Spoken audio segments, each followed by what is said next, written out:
Okay, good morning to everyone. Hope you are full with energy today. We got 3 hours lecture today, so hope that you don't get sleep. Okay, if you look at the Moodle, I have uploaded the lecture notes and recording. Okay, so you could do revision if you want to rewatch the recording. And there are 2 lecture notes here. Okay, so I upload the live version. Okay, but please use the complete version to do revision. Okay, so if you found any mistake here, you can let me know. So if you click into this complete version here, okay, I put a crash course on set theory. So to introduce your notation, so that because your answer will be in a lot of set notation here, so it's better that I include some examples here, so that you know what you're writing. Okay. So whenever you are confused with notation, you can come back to this. Okay. So in particular, last time we talked about this complement, right? We get rid of some of the points. Okay, subset. And then product set. Okay, so I'll introduce the purpose of introducing this product set is exactly this kind of situation here. I think really you need to care about R2 for now. In linear algebra, I think you care about Rn, right? Yeah. R3, R4, R5, R6, 6 number together, vectors, right? How many numbers in your vectors for now? What have you learned in your linear algebra now? Linear system, is it? X1, X2, S3. Yeah, okay.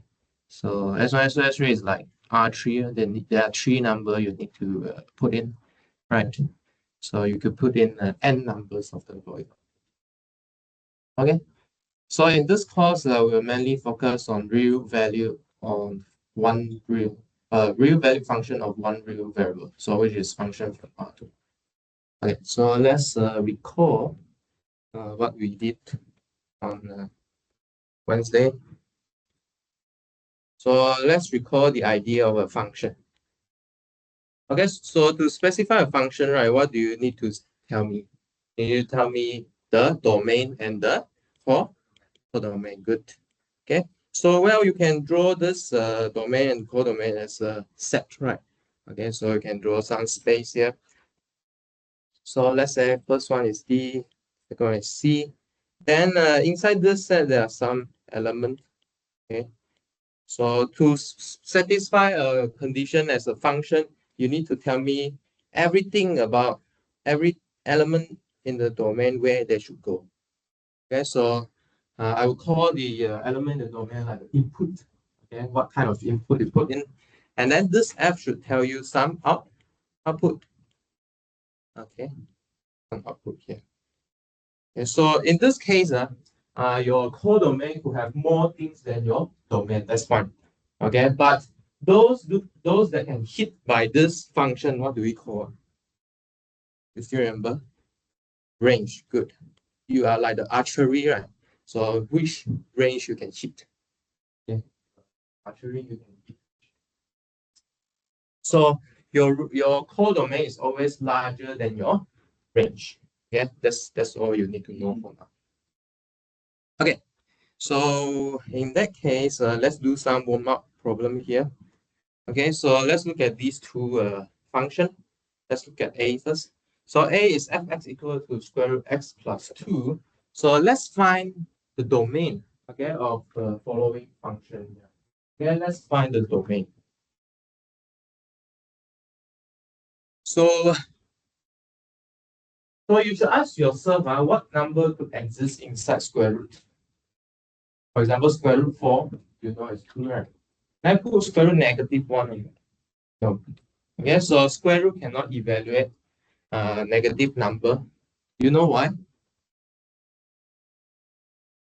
You know why? Sorry? Sure, it become an imaginary number, but I think the more core question here is what is square root? Okay, what is square root here? So what's the definition of a square root function? Let me change. Okay, so wait, I think I'm a bit here. So square root number actually work on square of some number. Okay, right? Square of some number. So if you want to put a negative one there, it's negative one square of something. Okay, so meaning if I put negative one here, can you write it as some y square? Okay, you can do it like what your friend said, right? It's imaginary number, but imaginary number is not in our real number. Okay, make sense? Okay, so that's why it's called a square root. Okay, you take out the root of the square. Okay, you take out the root of the square. Okay, so in this case here, how do you make sure x plus 2 is always non-negative?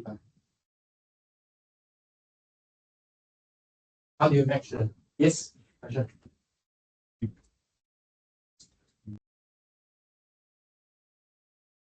You take x plus 2 and then equate them to 0. Could it be greater than 0? Yes, right. Okay, so there are two cases.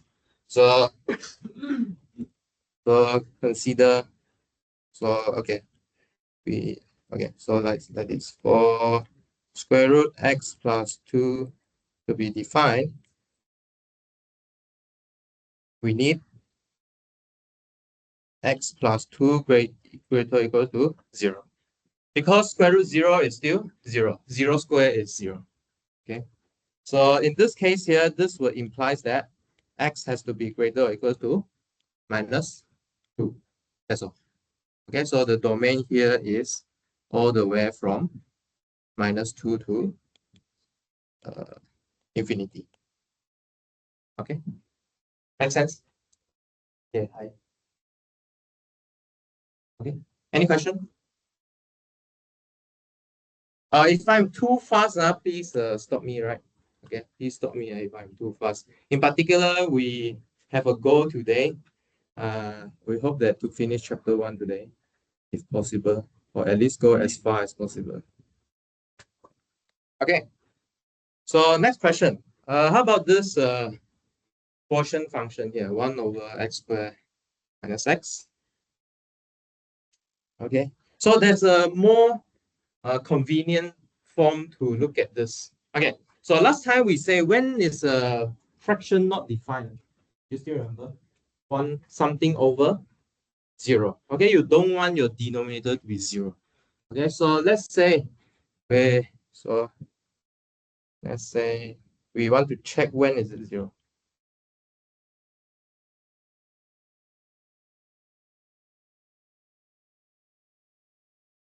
0. So you know how to check this? So there are x in both terms, right? So what can you do?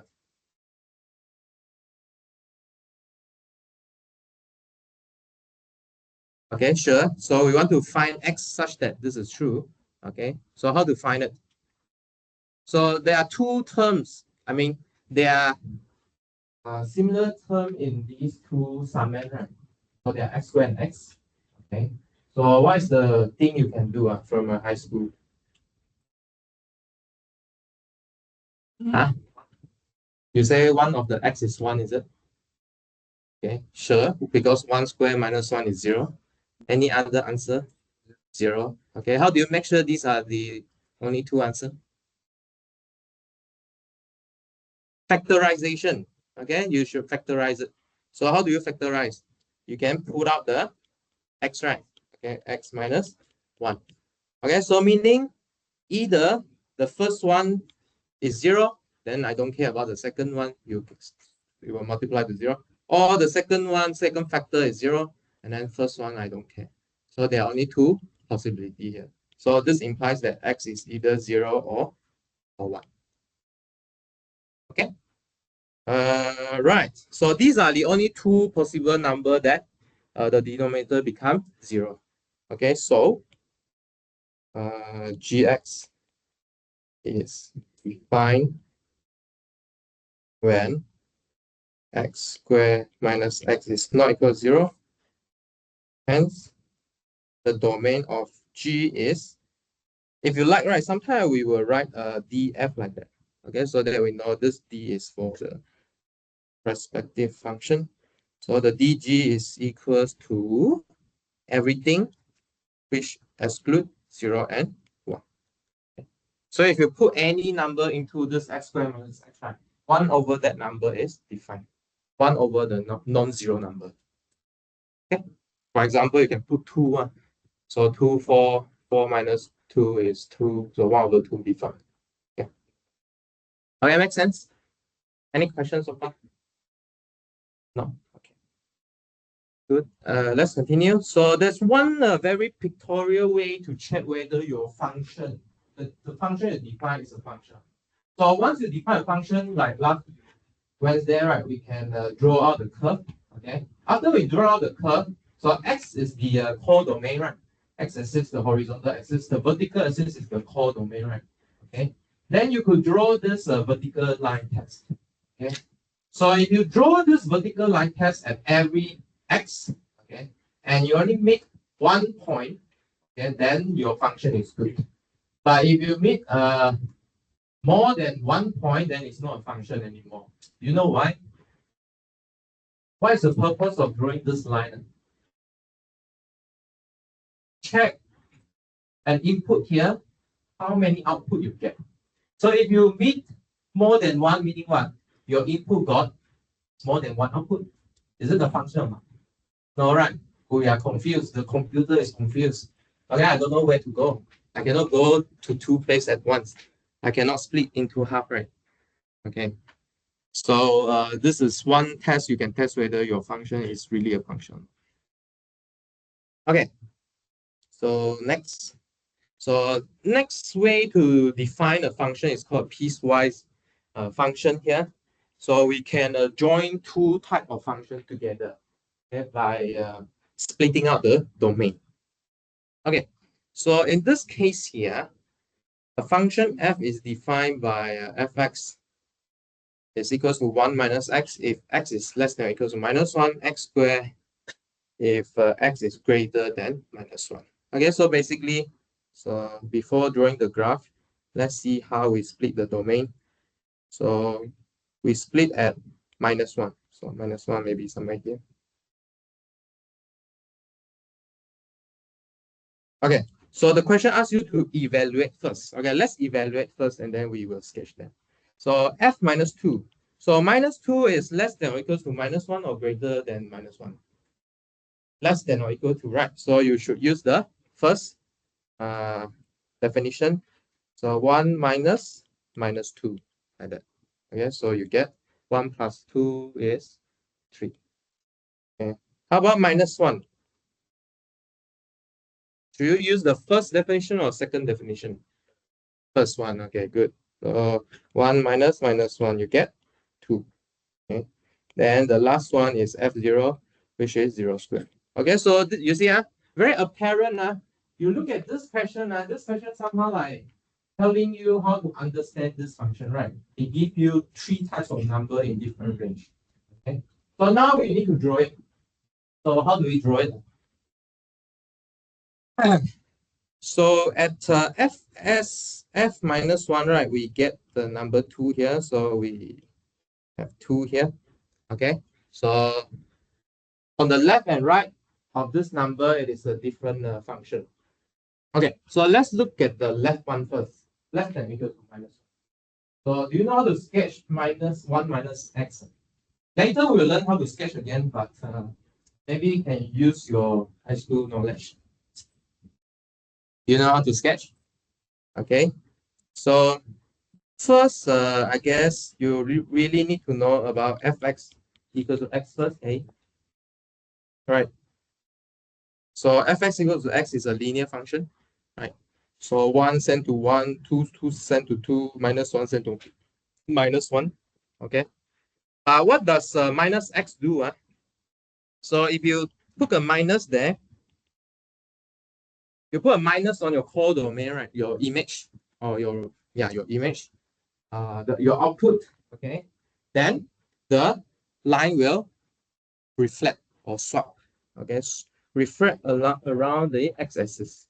Positive become negative, negative become positive. Right or not?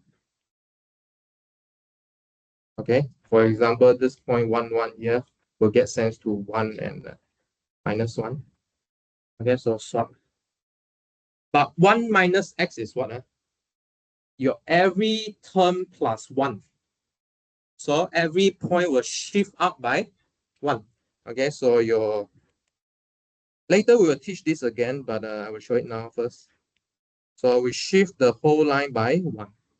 Okay, in particular, for example, this 0, 0 point here will shift up to 0, 1. Make sense?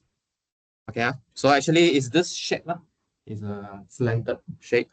So from here, you should draw a slanted shape like this. Okay. Okay. Y square, I think we tried this already, right? It's a parabola. Okay. It's a parabola. But is it joining this point or not? Is it joining this point? -1, 2 for x squared. So if you sub -1 to x squared, what do you get? 1. Okay, it's not 2, it's 1. Okay, so maybe you should start at 1 here. Okay, and then draw your parabola. It's from class, huh? Okay, this is BSc 121. Okay, hi. Okay, all right. So you see, I draw a empty circle here. Do you know why? Because the second definition only start strictly greater than -1. Okay. If this is a black dot, what happened? If this is a black dot, what happened? It will fail the vertical line test. If you draw a vertical line and -1 here, you'll hit 2 points. Okay, so that's why we don't want to include this point when we define this function. Make sense? Question? Any question? Okay. And also later you will see that this is not connected, right? Okay, so this is an idea about continuity. Okay, later we'll talk about this continuity idea. Okay, it's not connected, right? If we want it to be connected, either we want to join it here, join it at -1, 2, or we join it at -1, 1. Okay, either way. Okay, to make it continuous. Okay, later we'll talk about continuity. All right. Any question for this piecewise defined function? No. Okay. Good. Okay. Next. Next we'll define this new function here called the absolute value function. Okay. Can you see why the sequence is like this? Piecewise defined function and then absolute value function. Because we're gonna define this new function here piecewisely. Okay. So for x greater or equal to 0 is x, and for x less than 0 is minus x. Does this match your knowledge on absolute number? For example, what is absolute 2? 2. Absolute minus 2, 2. Why? So in this case here, minus 2 live in which range? Less than 0 or greater or equal to 0? Less than 0. Okay, so you need to use the second definition here. So it is actually equals to minus of the minus 2. So it become 2. Make sense, huh? Okay. So I think you need to keep this examples, this definition in your mind. So if you try and graph it out, what happens? So on x greater or equal to 0 is the usual linear line. But when x less than 0 is the reflected linear line that we discussed just now. So on the other half here is slender like this. So you got a V shape. Okay. They agree here, by the way.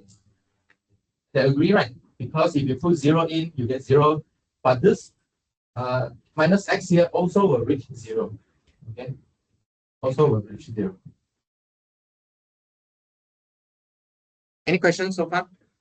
No? Okay, good. So there are some property of this absolute value function here. So if you try and do absolute value on products, okay, it's actually equals to the absolute on each term, and then you take the product. Check is it true or not. Okay, on the other side, you get absolute minus 2. Okay, which is 2 just now we discussed, right? So there are really two ways to getting it. Let me write a bit more. Okay, and then absolute on quotient is also on fraction is also doing absolute on numerator first and then doing denominator and then the quotient.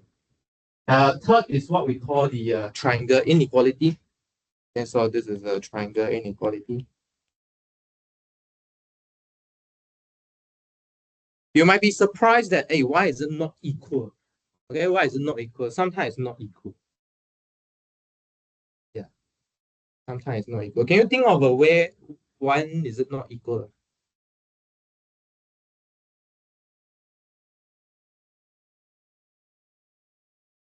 Huh? Can you think of a way when is it not equal? Actually, this inequality here is very how to say daily life. It's a daily life thing. Yes.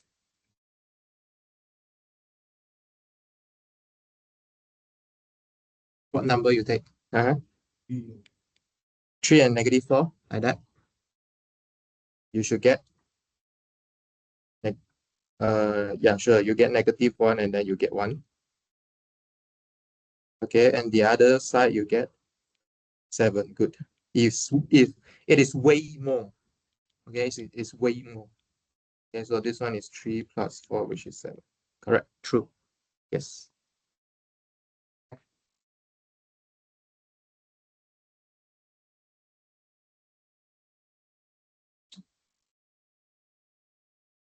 Okay. 4 is a variant of triangle inequality. This is a variant of triangle inequality. Yeah.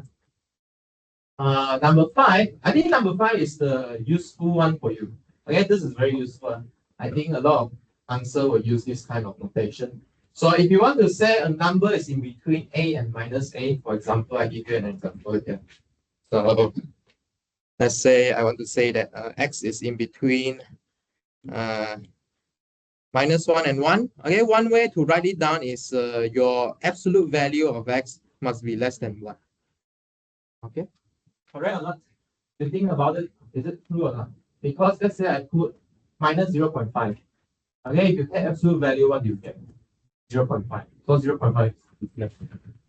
Okay. So if you want to have this kind of squeezing uh, inequality here, you might want to use the absolute sign. Okay, absolute symbol. And how about the other one? Okay, so the other one is okay. Maybe write down this inequality is not enough for you, right? How about let me draw you the inequality? Yeah, I think I should draw you the inequality. So let's move this guy up a little bit. So for the first one, what do you mean by S is squeezing in between -1 and 1? So if you take out your number line, right, the x-axis in particular, so your x is in between these two numbers here.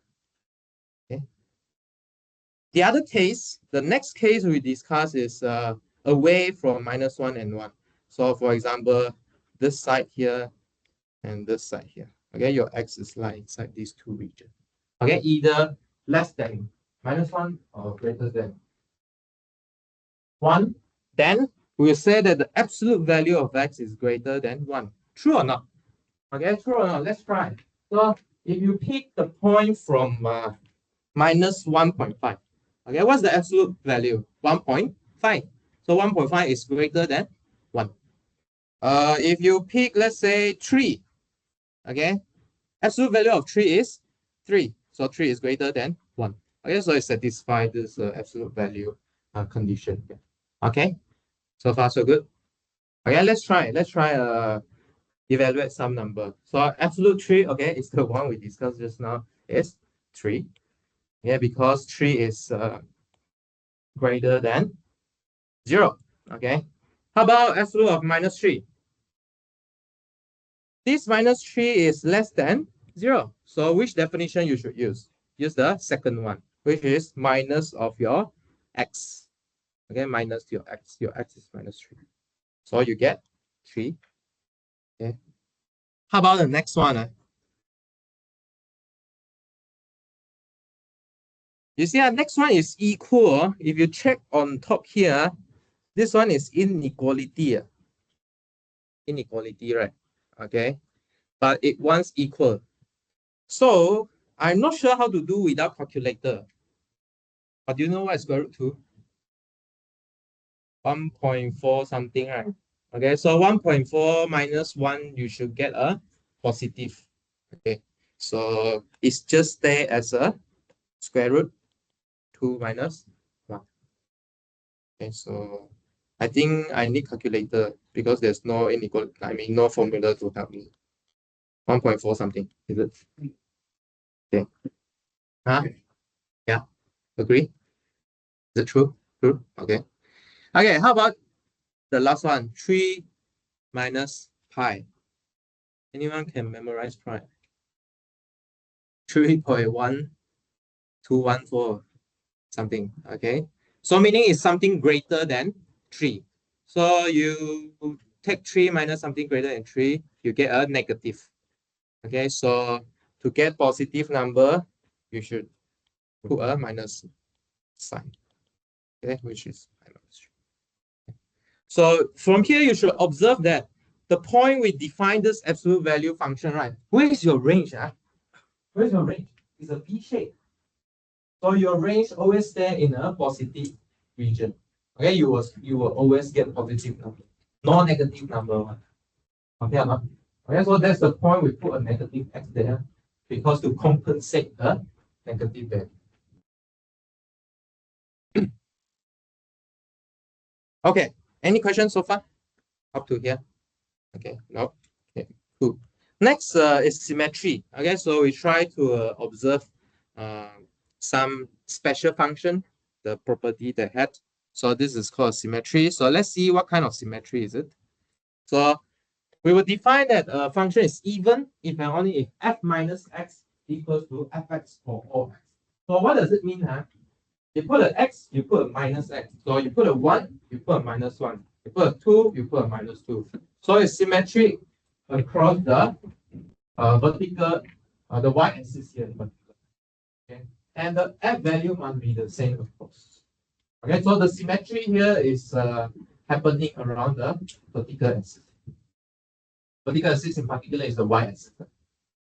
So second, why a function is odd if and only if f minus x is equal to minus fx. So this is a bit different. Now we put a minus sign in front of fx. So meaning what? Instead of equaling on both sides, on the other side, we will have to reflect across the horizontal axis, go to the minus x. So the shape is looking something like second picture. Okay, so you go to the opposite side and then you reflect on the horizontal. Okay, so here is the symmetry. So where is the symmetry line here in this case? Origin, I think we will call it like this, right? Y equals to minus x. Yeah, so everything will be in the same distance here. Okay, okay. Either here or here. Okay, symmetry across the origin. It could be a try. Let me think about it. Yeah, let me think. So if I put a zero, yeah, symmetry around the. Let me think. So,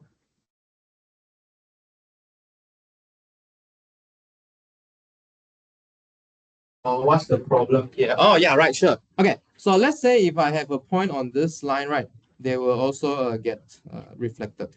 Okay, okay, so it's respect to the origin.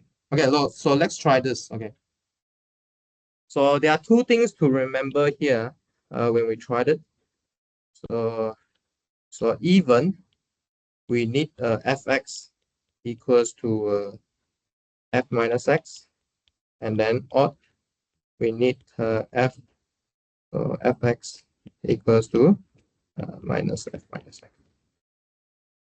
Okay, so this is a slight variant because I just multiply minus on both sides. Everyone okay or not? So just now the version you see is minus fx equals to f minus x, right? Okay, so actually on these cases, right, what you need to check whether they are even or not, what do you need to do? Actually, the important point is to check what is f minus x. Okay, and then compare to your fx. Okay, so for in the first case, you substitute minus x into your f. What do you get? Minus x to the 5 plus minus x. Okay, which is what? Minus x to the 5 minus x. Okay, everyone happy about the first one? You have 5 minus 1 multiplied together. Okay, so 4 of them cancel out. So you're left with 1. Then you can just pull your minus 1 out, right? Minus time minus x to the 5 plus x. Okay, but actually you retain the f. Okay, so which equation is satisfied? Odd or even? Odd, right? Because fx equals to minus fx. Okay, so f is odd. Okay, how about second one? Okay, I let you try second and third. I let you try for 1 minute. You can discuss with your friends beside you. Please make friends in this class because you might get assignment later, which you can do with your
Okay, see most of you done already. So can you let me know B is even or odd first?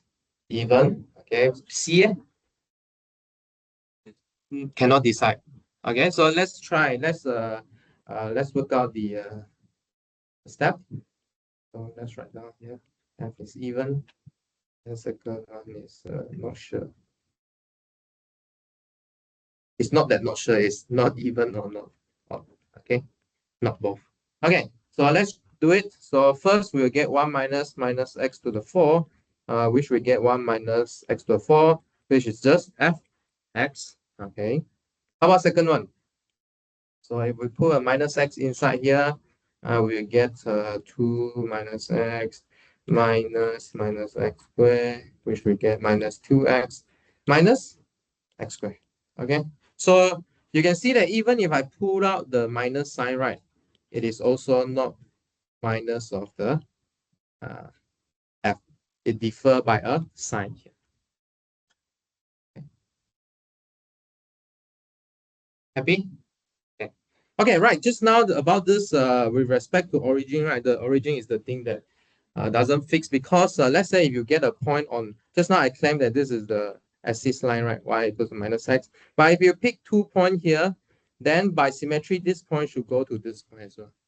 Okay, so it's actually get reflected on y equals to x. So it is the only fixed point is really just the origin.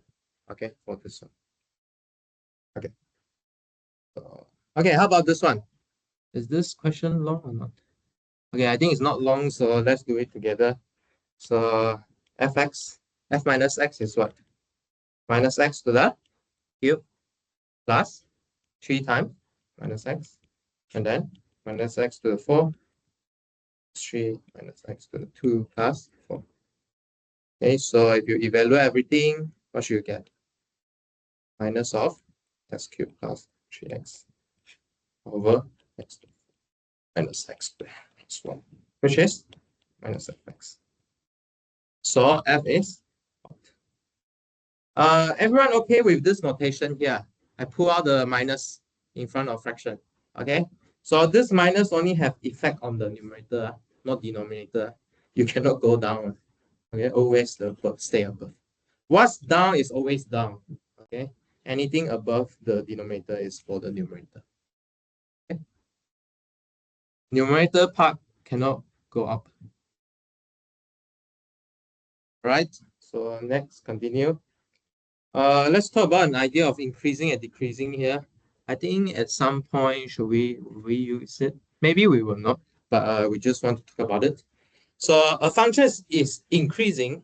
If you increase in your input, your output also increase. This makes sense, right?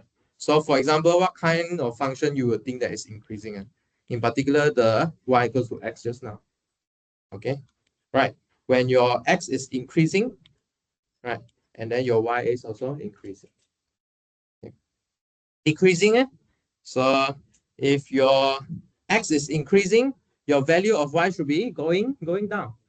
Okay, so fx1 is greater than fx2. So your fx2 is smaller. Okay, the further the x go, the further the smaller it gets. So for example, uh, so let's say this one is fx equals to x. This one is fx equals to x. Okay. And we will say that f is strictly monotonic on f if it is either increasing on f or decreasing on I. Okay, so strictly here you see we don't use less than or equal to, where we use strict. So that's why it is strict. So for example here, when is this function increasing? What do you think? When is it increasing? I mean, as a whole, it's not increasing, but we can restrict to the domain. Okay, which part of the domain is increasing? From A to B. Okay, so this part is increasing. So we will say that it's increasing on the closed interval AB. And then from B to C, it is decreasing. Okay, decreasing on B, C, and then again increasing on C to D. But In this case here, we will say that f is actually strictly. Can we say it's strictly or not? I think we cannot because let me see. I think we cannot because we cannot say. I think we can say it's strictly monotonic because if you see here, right, there are two different x that get sent to same y. Okay, so there's no inequality check here. Okay, yeah, there's not strictly monotonic. Okay, yeah, okay. So after every section, right, we will have exercises here. So this exercises here pair up with the textbook question. Okay, so you can try this question first. Okay, so because our exam will be testing this kind of question. Yeah. So please do them, and then we already provide you the solution. You can check. Okay, if you still don't understand, you can ask me or come to my office hour. Any questions so far? No. If no, no. Okay, maybe we continue a little bit, and then we'll take a break. Okay. So to motivate next section here. So next section is mathematic models. So we try to use function model our real world. First, we will get a real world problem. Like yesterday, right, we have this box, right, volume of the box. And theta was the width. And then we try to put some formula. For example, volume of a box is like width times length times height. Okay? So this is our mathematical model. And then we want to give one mathematical conclusion, maybe what kind of x you will get. And then we'll interpret back again into real world prediction. So maybe we want to decide whether this size of box is useful or not, or is it efficient, or we waste too much material or something like that. Okay. So one very standard model is called a linear model. Okay, so this is the y equals to mx plus b formula here. So if m is positive, so the gradient is positive, right? Then you have this kind of shape, like the y equals to x shape. Okay, so you can see that y is it not here because you shift it down by 2. You multiply, okay. So your gradient is 3, so meaning it increase faster, and then it move down by -2. Okay, so it's here. And then how about negative linear here? So the gradient is negative, like y equals to minus x. So on the other side. So it get reflected across the axis. Okay. How about we stop here first? We take a break and then we will continue. So let's break until 9:52.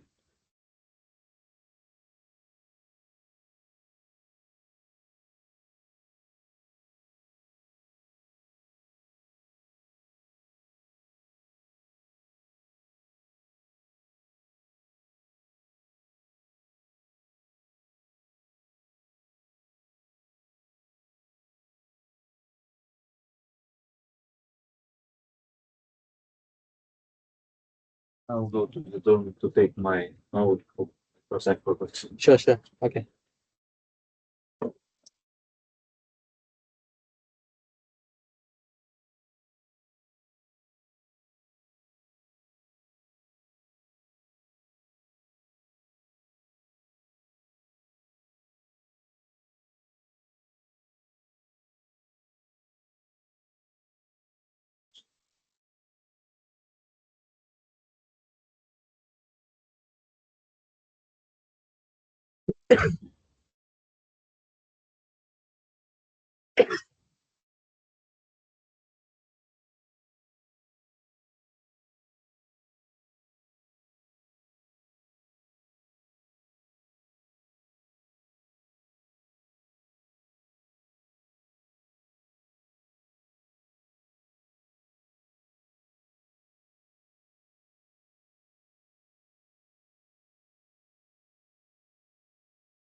Okay, for those who are here first, take attendance. Chang Xi He. Okay. Are you not here on Wednesday? Just arrived. Sorry, got sick. Okay. Have you applied your leave? Did you apply your leave? You should apply leave with your for AA academic affair. No, you should apply leave. Okay, otherwise you will have a absent in your record. 陈乐天、陈瑞阳、陈若石、陈思曼、陈一南、陈玉涛、玉涛啊，玉涛玉涛，OK，陈义哲、陈义哲、戴丽文、邓瑞阳、方泽汉、方泽汉、古家来、何嘉诚、吴嘉怡、黄奇军、黄义清、季俊义、空龚孔相思哈，相孔，because the Malaysian got a surname. This one we read it as Kong. Yeah, because it's a dialect for Jiang. Yeah, Kong. So very familiar. Kong. Okay. 雷艺林、李冰珍、李嘉谭、sorry，林浩云、林文琪、刘汉祥、刘俊杰、刘新阳、卢完达、卢新月、罗玉恒、罗玉恒、马一天、苗冰城、倪浩然、Desmond Tan、郭托密、罗琼义、安英界、Islamova,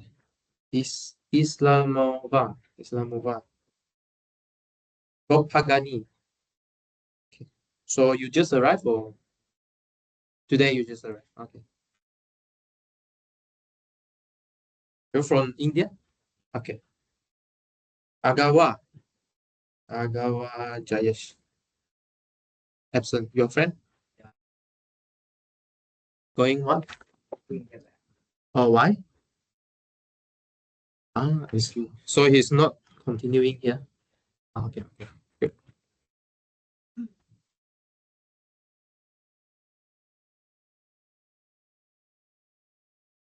After Suraya. After Suraya. The, not here. Arianto Jose River. Yep. Oh, sorry. Sorry. Ayub Hisham. Okay. Daniel. Baby of Daniel. Okay, you are Daniel. Bin Yusuf. Yusuf Hashim. Yusuf Hashim. Bisembai Madia. This one. Okay. Bradley R. Aaron. Bradley. Brandius. Brendan. Bovani. Gunaganti. Ah, so you're not here on Wednesday as well? So you just arrived or just arrived? Aptono. Atono Margaret. Hassan Khalid, you also just arrived. Were you here on Wednesday? Oh, I didn't took your name. Maybe you go to. I called your name. I didn't. Okay. Okay. Jahil, Jahid, Jahid. If not, Jahil. Javed, Hashif, Javed. Yep. Yep. More. Yep. More. Um, Matibu Gabriel. Should I call you Gabriel? Okay. Mungai Jeffrey. Jeffrey. I call you Jeffrey. Okay. Yeah. Jeffrey. Good. Okay. Purity. Yep. Chen Fang is Chen Fang here now. Okay. All right. All right. So I need a timetable. Your timetable. Can one of you send me your timetable? Because there's one class having midterm problem, so we need to decide a new timing. Okay. Who can send me your timetable?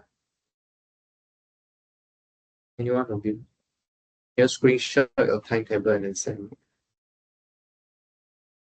Teams. Yeah. You guys have Teams? You should download it and then log into your Teams. Because some lecturers will use Team as the course material upload site. Yeah, so or email me also can. Know my email.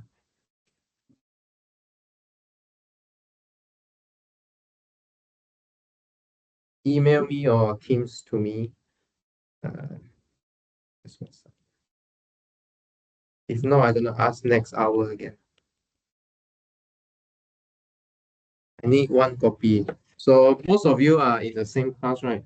202509. But Chen Fan, so you are a retake student, right? So can you send me your timetable as well? Yeah, now. Okay. Screenshot your timetable and send it to me. The complete one, because we need to decide your midterm exam soon.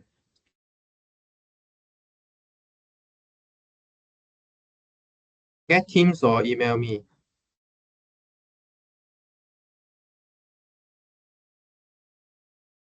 Sorry? Uh, what do you mean? Because this university will use Team to communicate sometimes. Yeah. Right. So I think there are different, I think there are a few different MPU, right? So the China student is a different MPU with the Malaysian. Is Indonesian the same as China or not? What's the MPU Chinese student taking? BM. Is it? Bahasa Melayu. What MPU you guys do? Huh? What's MPU? Okay. Anything other than your major core course is MPU. Philosophy, yes. Any other? Got GE or not? Huh? Yeah, Bahasa Melayu. Yeah. Okay. So Indonesian student got this, or you also take BM? How come? I thought you guys already qualified for BM. Okay, never mind. So I think your timetable is the same with the Chinese students, right? Philosophy and Malaysian should be different, is it? What do you get? What MPU you get? What's the MPU you get? Philosophy. Etika. Okay, so can one of you send me your timetable? Yeah, send me your timetable. Screenshot your timetable and then email me or send me through Teams. And then I need a Chinese timetable also or Indonesian. How about friends from Africa? Also the same. What's your MPU? Bahasa Melayu, philosophy. Okay, so you are the same. So please send me. I need a Malaysian representative and Chinese or.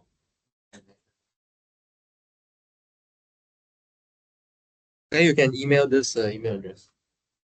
Usually you need to prepare your teams because even the academic affair will contact you through. So there are three ways you need to get used in this university. So you need to prepare your email, right? The Outlook email. You need to always check, and then your team's message. Okay, basically these two.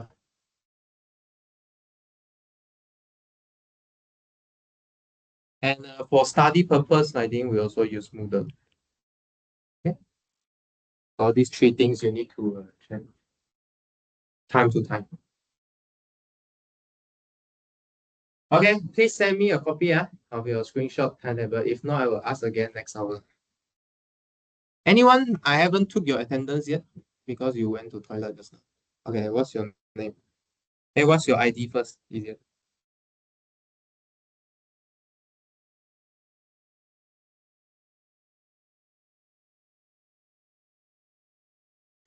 The most important one is the last three digits. 029. Oh, so you are Lei Yiling. Lei Yiling. Huh? 02. Oh, 29. Sorry. Luo Yuhen. Okay, okay. Yeah. All of you should be 2509. So the last three digits define you. Oh, 2509. Huh? Yeah, 25. Yeah, 2509. Oh, you also haven't signed. So you are Jungjie. Liu Jungjie. Okay. Okay, let's continue.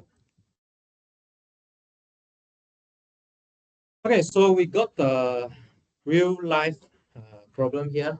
So if you look at your notes, if you cannot see here. So as the dry air move upwards, okay, it expand and cool. If the ground temperature is 20% Celsius, sorry, 20 Celsius, the temperature at the height, okay, let's draw it. So there are dry air moving up and then expand. So maybe draw some expansion here and cool. If the ground temperature, let's draw the ground. The temperature is 20 Celsius. And the temperature at the height of 1 km, so 1 km is 10 Celsius. So meaning what? A decrease, it really cool downs. Okay. Express the temperature as a function of height. So this question want to ask whether you can write T, the big T in the function of H or not. Assuming that a linear model is applicable here. Okay, so just now we decided our linear model is what? Mx plus b, right? Plus something. So what should we do here? So we should write it as, let's say, T equals to some mh plus b. Okay, linear model. So in this case, what you need to determine here? So you need to determine what is m, what is b. Okay, h is a variable.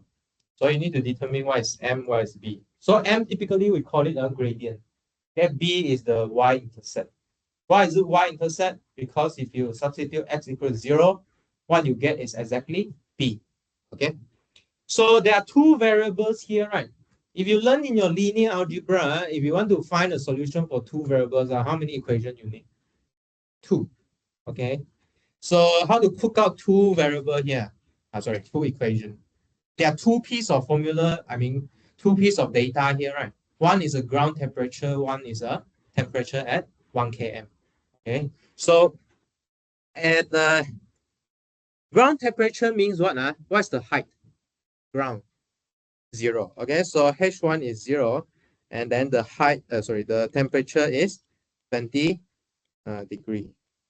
And then the other height is 1 km, and then T2 is how much? How much? NCM. Okay. Yeah. So there are two pieces of information here. So one is 20 equals to, so maybe use the big T lah, since I use big T here. So 20 equals to M, H is what? 0 plus B, and then the other one 10 is M1 plus B. Okay, how to solve this? Okay, you can use substitution. Have you guys learned matrix yet? Yes, already. So should we apply your linear algebra knowledge here?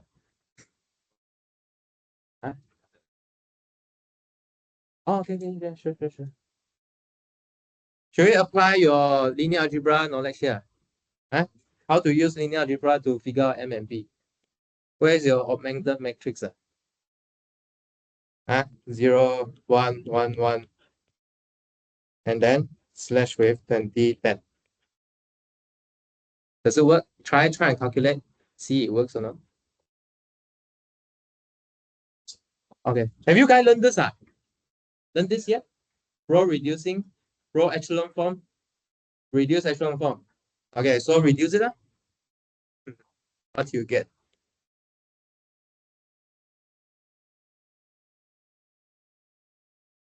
Okay, so this is what I do. You can do what you do, I do what I do, and then say we check whether we get the same answer.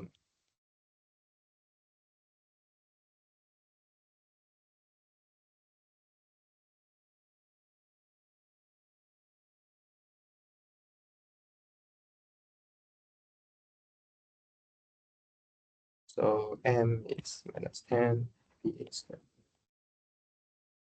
so p.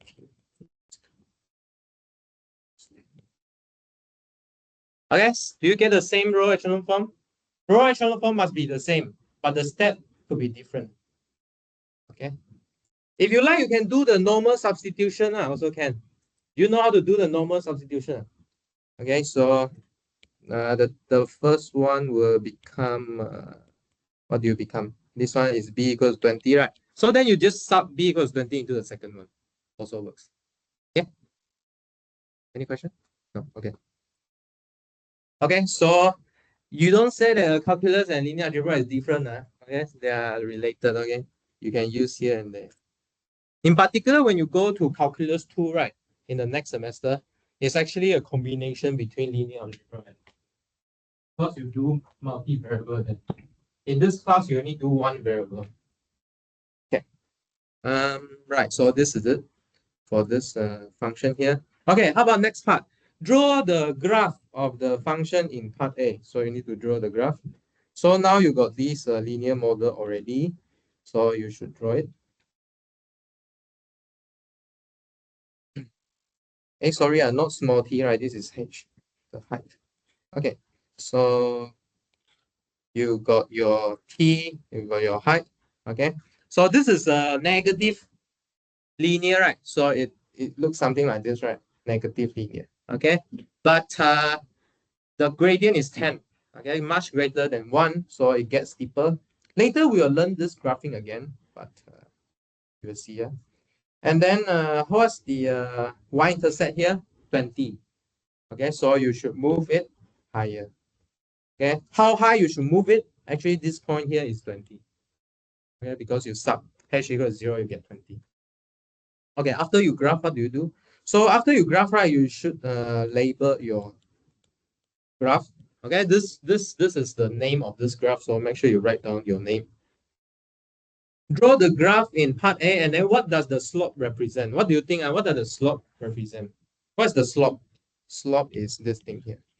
Okay, or more mathematically, actually is referring to the gradient here. Okay, what's this slope represent?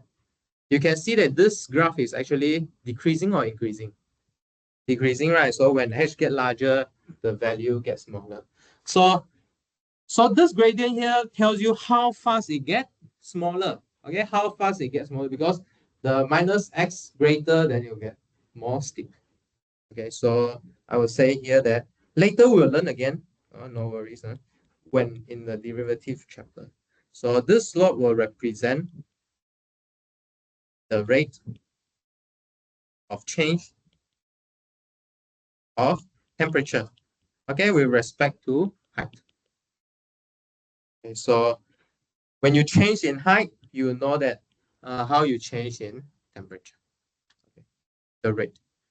And then C, C is just checking the temperature at height 2.5. Do you know how to check? You know how to check? What to do? Substitute H as 2.5.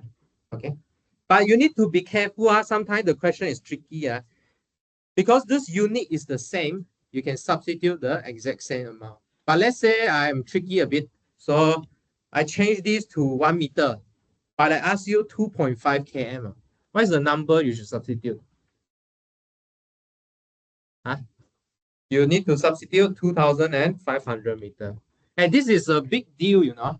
When you go and do your real life thingy, computer simulation or what, your real life is like in meter, but so yeah, meter, but maybe your setting is cm. Then you will think that, oh, why my answer is off by a factor? Okay, so unit is pretty important here. Okay, when you go to real life application. So for C, I just left as homework. You can go and substitute yourself. Okay, let's not do it here. I will provide you the solution. Okay, you can check later. Fine, just substitution, right? Not a big deal. Okay, so please do it yourself. I will upload the solution. Okay, so there are more models for you to see. Okay, so just now it's just linear model. So generalizing the linear models, right? What we call here is a polynomial. Okay, so where is your linear model? Actually, your linear model lies here, a1x plus a naught. Okay, but we can take more power of x. Okay, in particular, these are the positive integer power. Okay, so an to the x to the n, and then an to the minus 1, x to the minus 1. So these ai, right, are the coefficient or the constant. So these constant actually live inside real number. Okay, live inside real numbers. So the largest n such that an is not 0 is called the leading coefficient. Okay, so I should say the largest coefficient. No, sorry, the largest for the largest n such that an is not 0, that an is what we call a leading coefficient. Okay, and then the degree of the polynomial is n.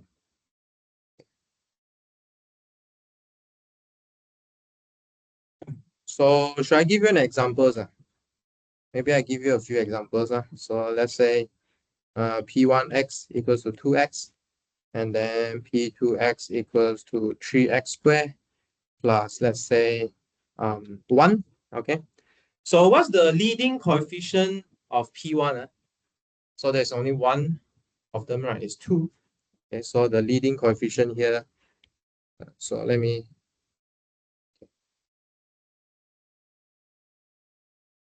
So the leading coefficient here is 2. Okay, but this 2 is coefficient of x1, right? X to the power 1. So meaning the degree of this p1 is 1. Okay, degree is 1. How about the second one? There are two non-zero coefficients here, 1 and 3. But 3 is the largest n such that the 3 is the coefficient, the non-zero coefficient for the largest n, okay, which is n equals to 2. There are n equals to 2 and n equals 0 here. In particular, you can read it like this, right? 1 times x to 0. Okay. So the leading coefficient here is 3. And then the degree is obviously 2. Okay.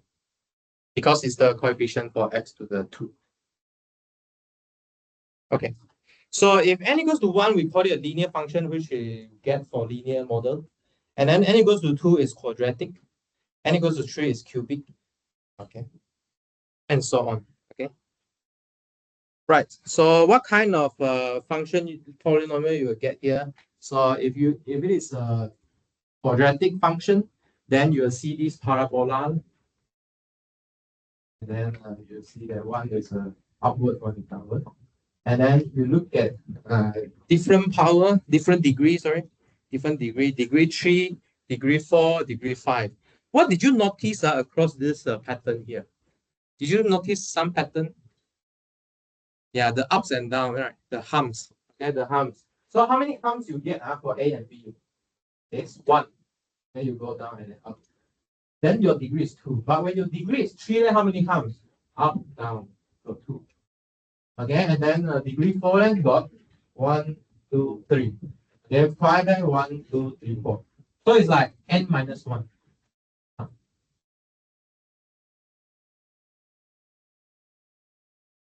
Okay, so let's continue. Next is power.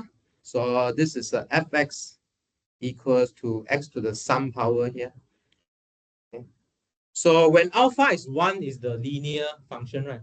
Okay, but if alpha is n is just some polynomial function, okay? But 1 over n is an n root function. In particular, there's one type of root you see before already, right? What's the root you see before? 1 over 2, which is square root. So these are all categorized as power functional. The other one is the reciprocal function. We also see it already. Okay, so fx to the x to the minus 1 is exactly 1 over x. Okay, so these are all characterized as a power function. Okay,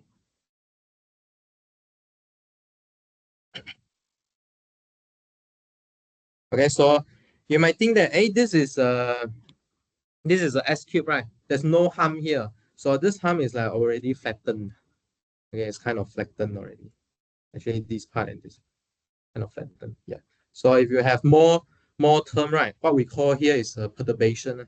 So this harm will go out a bit, go down a bit like that. Okay. So this x cube is like flattened. Okay, another observation I want you to make here is this one. Okay, x squared and x4 is almost similar actually. It's a parabola, but you can see that x4 it will stay more closer to s0. Okay, it will stay even closer to y equals 0. Sorry. Okay, so more number in between 0 and 1 gets sent to 0 faster. This means okay. Correct or not? You compare 0.1 square and 0.1 to the power 4. Which one is closer to 0? 0.00001 and 0.001. Correct? Okay. And not just 0.00001, right? Even more, right? Right. I mean like this. So should I write down? So 0.1 square is 0.01. 0.1 to the power 4, what is it? 0.01 to the square and then 0.0001.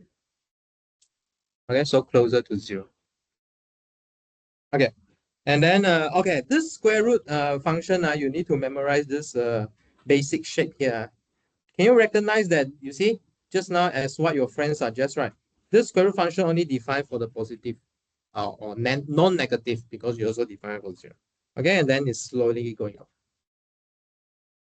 It's increasing in particular.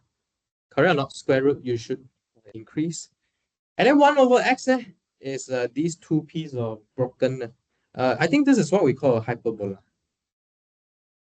Okay, this is hyperbola. Do you know how this broken makes sense? So the basic shape you should remember actually is this one, this guy here. So there's a relation between these two. Okay, so you see, 1 over x is like that, right? So why is it closer to 0 and go to infinity? Because y, let's say 1 over 0.01, 100. 1 over 0.00001, 1000, even larger. So you get larger when you get close to 0. But when you move far away into infinity, then you are dividing off. So it gets smaller. And so can you imagine this, the relation between these two? Oh, so that's why it becomes this kind. And so negative still stay negative. Okay, still stay negative. But there's nothing here, remember, there's nothing at x equals to 0 because it is undefined. So typically, sometimes we will write like this, such that x is not 0. Okay? It's not defined. Nothing on that thing, not line. All right. Okay, continue. Next, rational function. So this is like how we build the rational numbers. Okay, but instead of two numbers, we put them as a quotient. We put two functions. Okay, here we put 2x to the 4 minus x squared plus 1 as a numerator, denominator is x squared minus 1. So this is the quotient of two polynomials. Okay, two polynomials here. Okay, so we define rational function as a quotient of two polynomials. Anyone curious how you draw this? In this class, right, I guess one technique you need to master is factorization. Okay, so if you look at the bottom, the denominator, right, you can actually factorize into x plus 2 times x minus 2. So this is a formula you should keep in mind. So if you have difference between 2 square, right, actually you can write it as x plus b times x minus b. Okay, if you're not sure why, you just open it up. Okay, you just open it up. You will see that it is actually a square minus b square. Okay, so these two cancel. Okay, no. So if you look at this function, actually it's not defined at 2n minus 2. Okay, but what happens if you not define there? Like 1 over x, right? When you get closer to this point, the bottom number will get very small. So if you divide by a very small number, your function will get very large. Okay, so that's why it goes to infinity near the minus 2 and 2. Okay. The positive, whether it's positive or negative, you need to test it. You need to test it. Okay, you need to test some number. Okay, so yeah, you need to test some number. So for example, you need to test, let's say f at minus 2.1. You also need to test f to the minus 1.9. Okay, then you will get somewhere here, here. Okay. So you could see that away from this, away from these minus 2 and 2, right? It very much behave like a x4, actually. Correct or not? X4. Just now, x4 looks like this. Okay, x4. Okay, away from this undefined point is look like a x4. Okay, makes sense. Okay. Next is algebraic function. So what's the algebraic function? So basically, you just get from polynomial, not just by quotient. You can do addition, subtraction, okay, multiplication, division is what we do just now. Taking root is the power root. Okay, so these are all algebraic functions. Okay, so first A is algebraic because you are obtained by fx equal to x, which is a polynomial, and then you take a root, okay, and then you multiply by some scalar here. Okay, for example, like this. Okay. So root, and then you scale it, and then you take power actually. So here actually you take a power. So maybe there are a few steps happening here, maybe 3 steps. Okay. How about B? So they are all coming from X, right? Either you do some addition to some another polynomial, and then you take root, and then you do multiplications, then you do quotient. Okay. So these are all algebraic. Okay. This is what we call algebra. So what can you do with algebra? You can add, you can multiply. Okay, this is algebra. But here has more. You can take roots also. Okay, next is a trigo function. You get headache when you see trigo. I think most people don't like trigo, but actually trigo is really nice. Why it is nice? In particular, it's a periodic function. Okay, one thing you need to know about trigo is it is a periodic function. You can see that the shape keep repeating. Just now the polynomial, right? Only one shape, but this is repeating.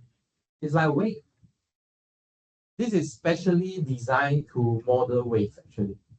Okay, so sine x. So the basic shape, you really should remember. Let's say from we should fix a range first. Let's say from 0 to 2 pi. This is the basic shape, which is called a period. You need to remember. So sine x is like this, like x. It's really like x. Okay, sine x. How about cos? Cos is like C. It's really also like C at the basic shape. Let's see. Okay. But if you see from the big picture where you can extend it, these two actually no difference, no difference. If I remove the number, you cannot see the difference. So what's the difference then? What's the difference? So let's say sine x, you start with 0, but cos x start with 1. Okay, so you can imagine cos x is actually a shifted version of x. If you remember from your high school, there's a formula, right? Cos x equals to what? Equal to sine x, x minus pi over 2. Let me test first. So if you put pi over 2 into x, you get sine 0. Yeah, so you shifted. Okay or not? Makes sense? Does it make sense? Okay, so meaning your, like, for example, your cos x start here. Okay, did you see a c inside your x? Actually, c is not far from x. X is also not far from c. Okay, if you put 2c together, if you put 2x together. Okay, okay. So another thing is tangent. Tangent is a bit special. Tangent is a ratio between sine x and cos x. Okay. So now can you guess why it goes to infinity at those places? Can you guess why? Because the denominator approach 0. So cos x will approach 0 where?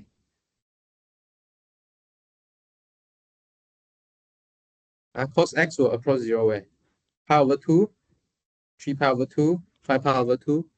Okay, so actually it's pi over 2 plus plus what? Plus 2 pi. Wait, let me check. Yeah. Hey, wait, let me see. Plus n pi is enough. Okay. Okay, so these are the places where you get 0. Okay, pi over 2, 3 pi over 2, negative pi over 2. Okay.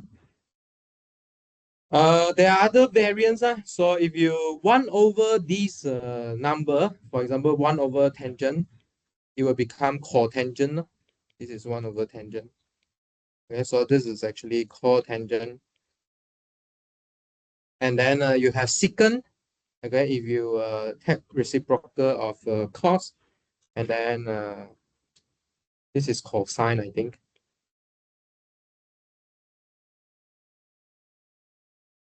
Is it cosine? Cosecant, sorry. Cosecant, thank you. That's what I think. Where is my C? Cannot find my C. Okay, cosecant. Okay. But the last three is not really important. But most important one is sine, cos. Okay. So there are very important property you see here. Our sine and cos, right, is like bounded. Okay, we cannot go too far or too low. So actually, these two are very important here. They are bounded in between -1 and 1. Okay, you should remember. And then you should check that y equals to sine x and y equals to tangent x is odd function, which means fx equals to what? Odd. F minus x or minus f minus x? What is odd? Fx equals to minus f minus x. Even, fx equals to f minus x. Okay. So how do you memorize even mark? Even must be the same chair. So they have to be the same without doing any modification. But odd, you need to put a minus sign. This minus sign appear on the left and right is the same, right? Because you can multiply minus both sides to get the other one. Okay. So next is about periodicity. Just now I told you already. But how to write in mathematical form is exactly there exists a positive number p such that fx plus p equals to fx. Okay. You shift by p, you still get the same number. Correct or not? One is x, one is shifted x, but their f is the same. Their image is the same. Okay, their output is the same. Okay, so it's periodic. And then this p is what we call the period. Okay, for example, just now here, if you put 0 plus 2 pi, they are the same number. Okay, so the period is 2 pi. This is the smallest number you can add to it. Okay, then every 2 pi you get the same number. Make sense? Okay. For example, pi over 2 also similar to pi over 2 plus 2 pi, which is equals to 5 pi over 2. Make sense? Okay, so the period is 2 by 2 by 2. Okay, next. Oh yeah, so we write down the period for you here. Okay, so sine plus 2 pi is sine x again. Okay, so you see from this picture here, you have a 2 pi plus a 2 pi is the same picture.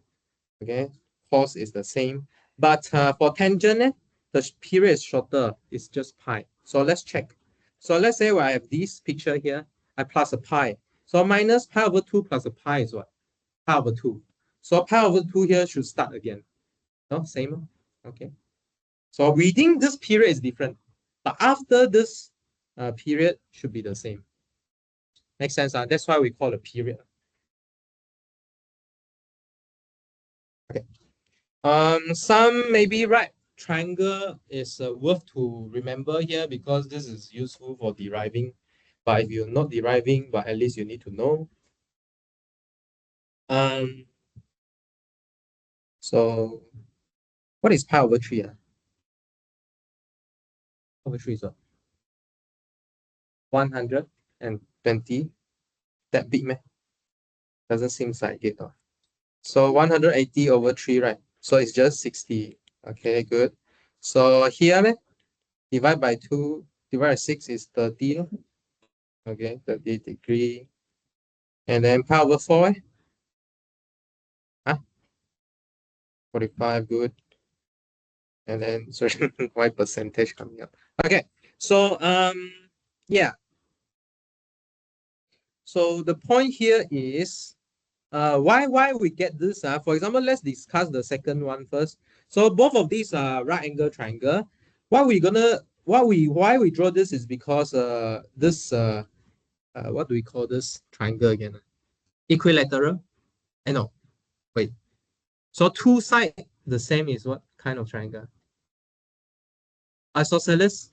Okay, isosceles triangle. Okay, so we have isosceles triangle one here, and then we try and draw a line across here. So how to decide these two angles? Because the angle inside the triangle is 180, right? And then we know that we want right angle, so we are just left with 90 degrees to divide. You know how to get this square root, right? 1 square plus 1 square. And then how about this? This one a bit tricky. This one. This one actually, the full picture doesn't look like this. The full picture is, wait, let me think. Right. I think what we did before was, this is actually a equilateral triangle. So let me try first. So let's say this is 2, 2, 2. So for equilateral triangle, right, we should have 180 divided by 3. So we got a 60 degree here, 60 degree here, and then 60 degree here. But I divide half equivalently, right? So what I get is 30 plus 30 degree here, then 30 degree here. Okay, and then I divide it symmetrically, so here is 90 degree. Okay, so what's this triangle doing is actually giving you, so this side is a hypotenuse, okay, and then this side is what our base constitute.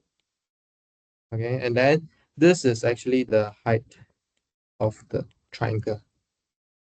Okay, so do you know how to get square root 3? So basically is you know, okay, so let's say we call this height x. So x squared plus 1 square should be equal to 2 square. So x squared is equals to 4 minus 1. And then x should be square root 3. Okay, so this is how we derive this triangle. So really, in your mind, you should just remember two kind of triangle. One is equilateral, one is isosceles, and then you can get it. So why you get these? Because you know sine tangent is defined using triangle, right? Sine is opposite over hypotenuse. Okay. Cos it. Okay, so let me write down here. Yeah, sure. So sine should be equals to opposite over hypotenuse. Cos adjacent hypotenuse, and then tangent opposite over adjacent. Okay. Yeah. So there are all these trigonometry identities. I don't think you need to memorize. We should provide you if we want you to use it, because this is not a point to derive this thing. Okay. I think one of the most important one is this one, sine square plus cos square equals to 1. No matter what angle you want to put in, that is 1. And then there's some angle addition, double angle formula, or square angle. That's it. Okay. Yeah. All right. There are more function to come. So one more is exponential. So this is a little bit from the power function. Can you recognize what's the difference here? The position of x is different. The x here appears where? Appears in the power. Okay, so this exponential is putting variable on the power position. I think one exponential function you know, right? Do you know at least one? E to the something, right? E to the x. Okay, but now we can replace this e by some other positive number. Okay, e is a irrational number, right? E is equals to what? Anyone know e equals to what? 271. 2.71. 718 something else. Okay. It's just a number, positive number. Or sometimes we call it an irrational number. Okay, so meaning we cannot write as a fraction form. Irrational. Okay. Next is a logarithm. Okay, logarithm function here, which is log of bx here. Okay, before that, the basic shape you should remember are e to the power x. Okay, the basic shape is like this. So you cannot go to -1 because your b is always positive. And then you taking power is either square root, or some, wait, yeah, either root or taking higher power. So you cannot go negative. It won't go negative. Okay, it will stay positive. And then when your s get larger, your power getting even larger, right? So you go to infinity close faster. So that's why it speed up. Okay, and then it will approach y equals 0, but never touch 0. Okay, you won't get 0. Okay, maybe I should tell you sometime then we will call this horizontal x equals to 0 here, horizontal asymptote. So it will achieve that asymptote. Similarly, here we got a vertical asymptote. I think we will touch this again. Okay, the thing that you get approached but you won't touch it, we'll call it asymptote. Okay, next is logarithm. So log bx here. Okay, b is the thing that you need to fix. Okay, so logarithm function here, you can see that this logarithm and this exponential function, right, is actually symmetric across y equals to x. Okay. So meaning what? Meaning that this logarithm, right, is not defined for negative function. Sorry, negative number. Okay, only defined for positive number. But it can get to negative infinity and positive infinity. Later we will see what's the relation between logarithm and exponential function. Okay, there are relation between them. All right, so let's classify the following function here. So first one, Where does this x appear? The x appear on the power. So this is an exponential function. Good. Second one, this is the usual polynomial function, x to the power 5.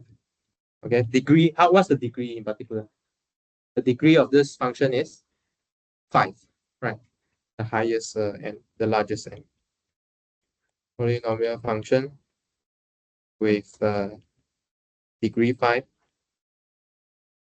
C, there are polynomials inside there, there are square root inside there, then there are addition, quotient. So this is what we call a algebraic function. Okay, algebraic.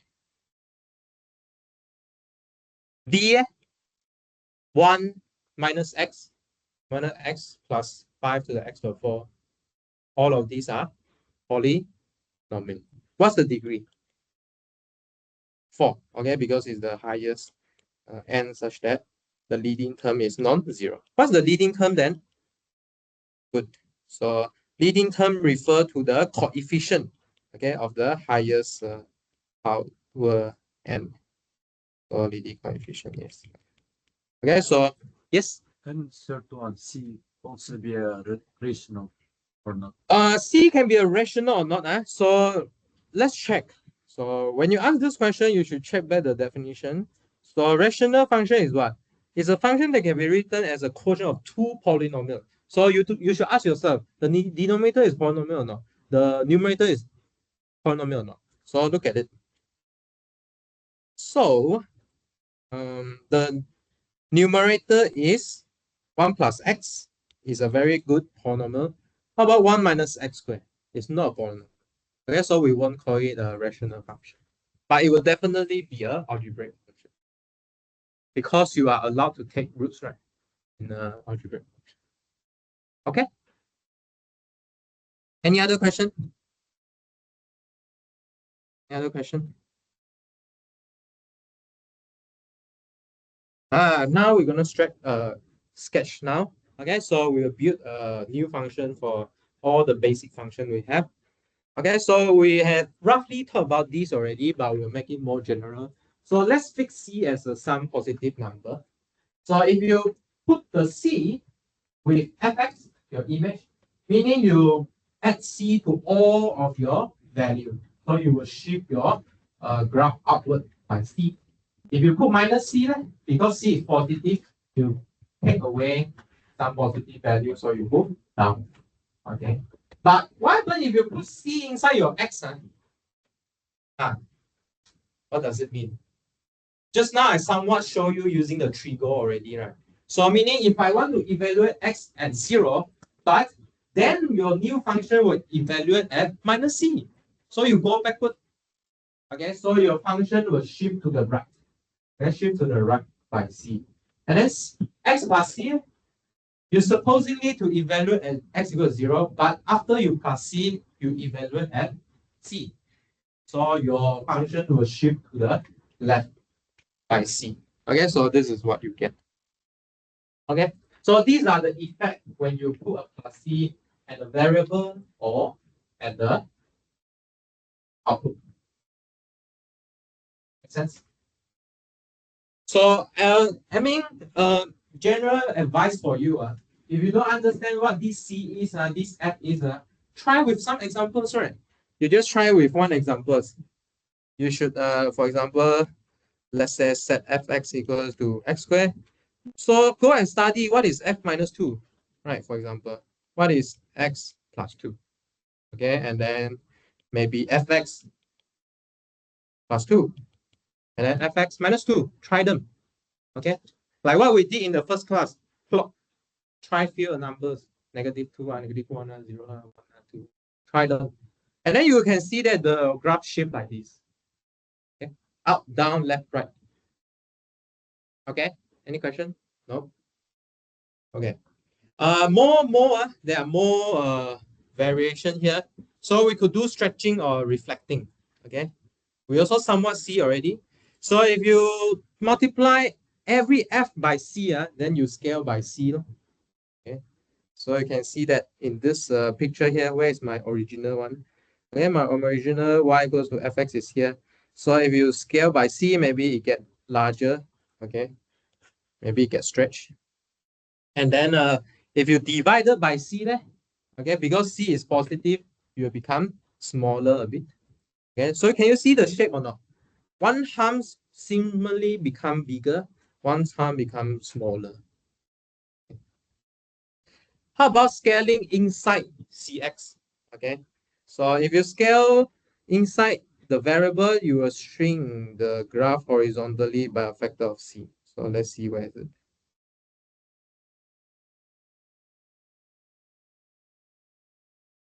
Okay, why is it shrinking?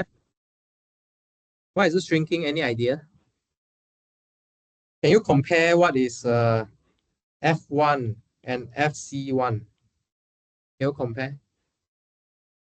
So F1 is just at F1 first, but FC1, you will evaluate somewhere further. So it become, so you pull like the point at C, you put it to 1. So it gets shrink. Okay. Can follow? Can follow or not? Got question? No? If you got question, please ask. Don't wait. Because some of your classmates got it, you might not got it. It's not your fault, but you need to ask. If you not ask, then it could be your fault. Okay, please ask. Okay. If f of x over c, so cx will become shrinking. Over c, it becomes stretching. Okay, because when x equals to 1, you are still evaluating 1 over c. Okay, you are still evaluating something smaller. So something smaller get extend to something larger. Okay, y equals to minus fx. Okay, so everything reflects across the x-axis like what we discussed just now. Y equals to x become y equals to minus x. Okay, how about y equals to minus f minus x? You will reflect the graph about the y-axis. Because when you're evaluating 1, you become evaluating minus 1. So swap. Oh, sorry. Sorry. So I think it's a wrong explanation here. So why is it reflecting about the y-axis? If you look at this graph here only defined for the positive value. Okay. So if your function become f minus x, what happened? The positive value you put in here become negative, but it's not defined. But it's only defined on the positive side. Okay. How about I give you an example? I think this is a very good example. There's a very good example here. For example, let's try fy equals to square root x. This is a thing that defined for positive. Okay, so let's say we do like this. But now we define a new function. Let's say g. G is defined using f of minus x. Okay. So where's the domain now? Okay, where's the domain now? Is it still x in non-negative region or not? Does it still work? If you put 2 inside there, square root minus 2 doesn't work. So your domain have to swap. Okay, so your domain need to swap to from 0 all the way to negative infinity. Okay. Makes sense? Okay. So for the first one is x in 0. Okay. Right. So let's try some examples. See, try some examples here. Oh yeah, so this example is exactly on square root x. So square root x is the original one. Okay, we have drawn here already. But how about square root x minus 2? What happened? Your value, everything minus by 2. So you will shift the function down. Okay, so down by how many unit? Down by 2 unit. Okay, so this is the shape here. Down by 2 unit. Okay. How about square root x minus 2?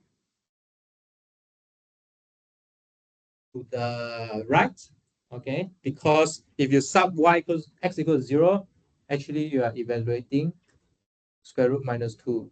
But does it work or not?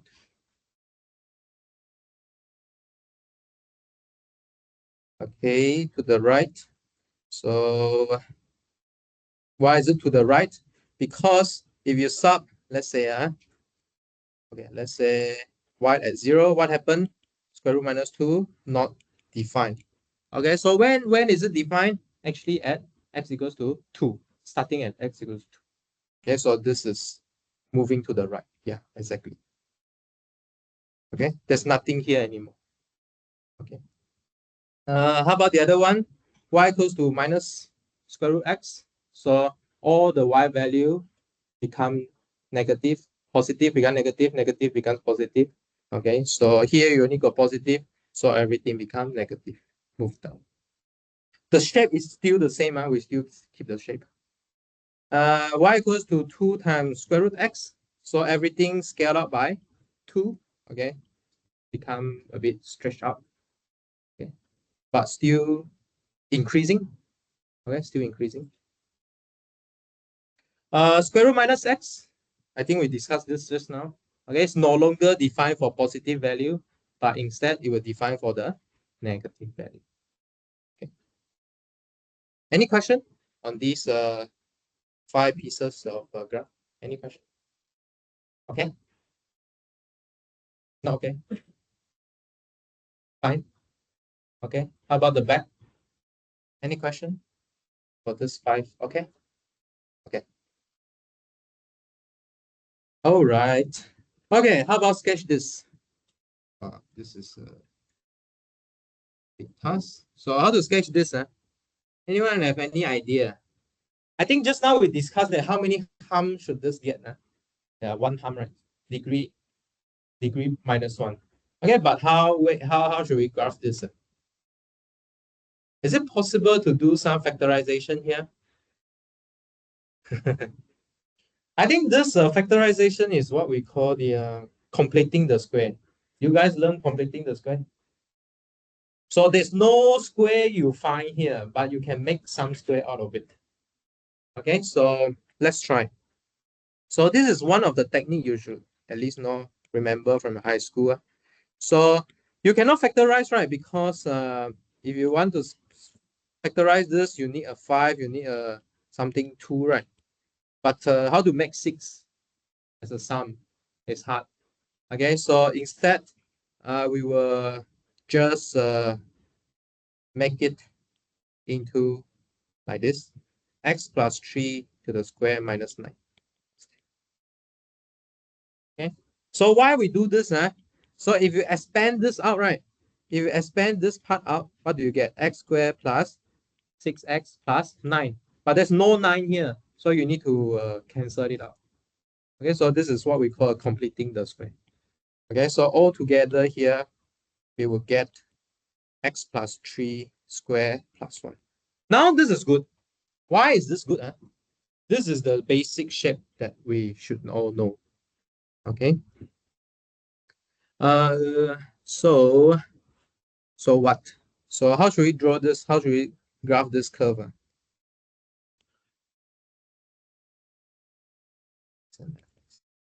Okay. So from this form, right, what we know was there's no x-intercept. There's no x-intercept. Okay. There's nothing there's nothing equal to 0. There's no x such that this is equal to 0. Okay. But what's the y-intercept? Okay, the y-intercept is 1. Okay, so the shape is something like that. Okay.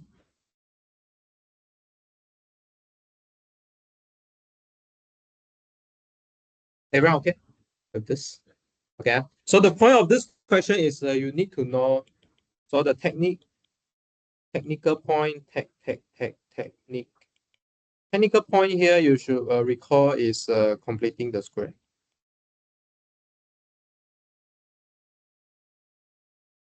Okay, let's do one more and then we will take a break from here. Okay, y equals to sine 2x and y equals to minus sine x. So what's the basic shape here? So the basic function here you should recall is y equals to sine x. Okay. Y equals to sine x, we all know, right? Just now, it's a bunch of x. Okay, so repeating this x here. So where is the period? So 0 to 2 pi. Few other points you should remember. Where you get 1, okay, where you get -1, and then where, okay, so it is relatively easy to memorize. It's like a pi over 2 distance from each other. So it's like pi over 2 pi and then 3 pi over 2. Okay, then 2 pi repeat. Okay, so what happened to sine 2x? You should think about it. Let's say I put a number in pi over 2. If I evaluate x at pi over 2, in the new function, you are evaluating at pi. Okay, so it's like stretch. Stretch. Okay, so let's do it. So let's draw. So this one is y equals to sine x. Then we want to draw y equals to sine 2x. Sorry, sine 2x, 0. So at 0 it's still 0, but pi over 2, it becomes sine pi. Where is sine pi? Sine pi is 0. Okay, so it doesn't get stretched, right? It gets string actually. So it gets smaller. And then next point to check. Okay, what's the next point to check? Pi, how about pi? Pi become 2 pi. Okay, pi become 2 pi. 2 pi is 0. Okay. How about the middle part? Should we just draw like this? How do you check? We could check by checking here, middle again. Middle between 0 and pi over 2. What is the between 0 pi over 2? Pi over 4. Okay. So if you substitute pi over 4 into 2x, you get pi over 2. So pi over 2 is exactly 1. Okay. Similarly, you can substitute what's this? 3 pi over 4. Okay. So at 3 pi over 4, you should get 3 pi over 2, which is -1. Okay. So it really gets string. Okay. Okay or not? Okay. So in this course about this function, whenever you get lost, right, try substitute some value in and see. Okay. Whenever you get lost, substitute some number. You will see what happens. Okay. How about this one? I think the last one is easier, right? Can you tell me what happened to this? Y equals to 1 minus x sine x. So you do the minus sine x first. So up positive become negative, negative become positive. So you have to go the other way around. And then plus 1. So meaning everything shift up by 1. Okay or not? Okay, let's draw it out. So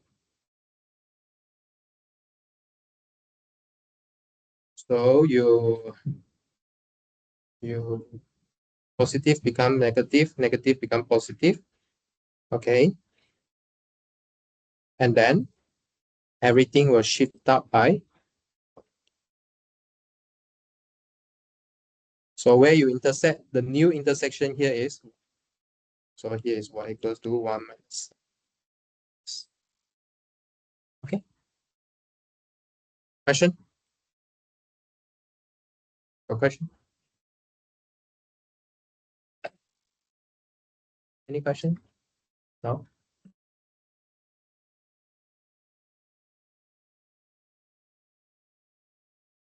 Okay, if no question, let's take another break until 11:03.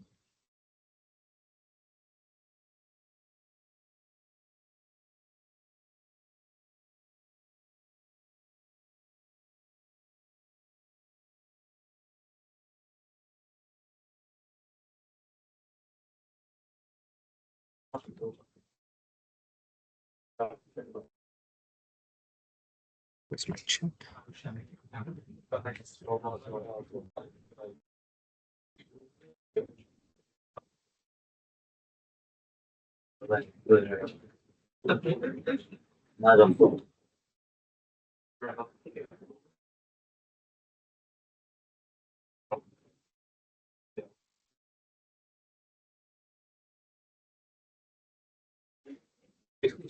Yeah. have to mention the equation like this. What do you mean? This one. Uh-huh.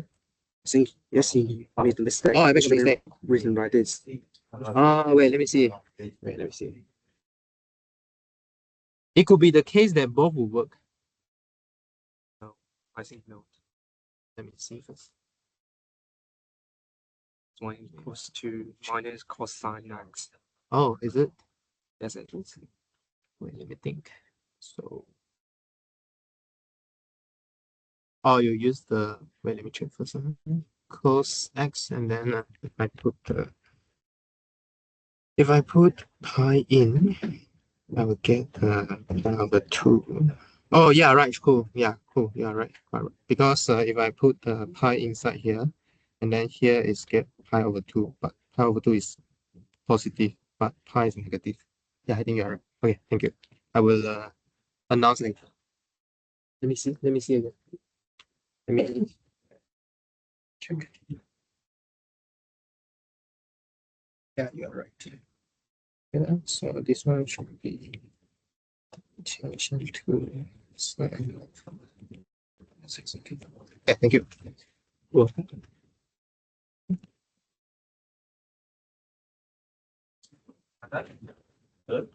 다음번에 feedback으로 달라고.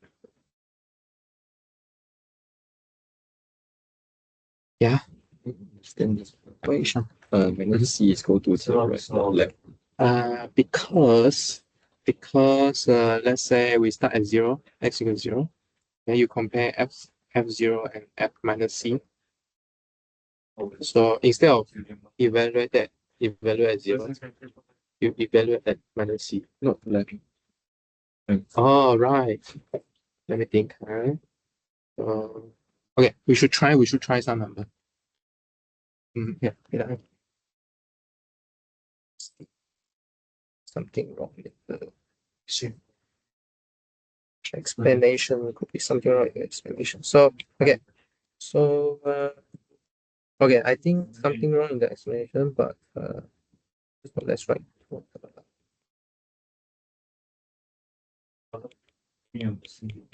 Okay, so let's say when x equals 0, you get f0.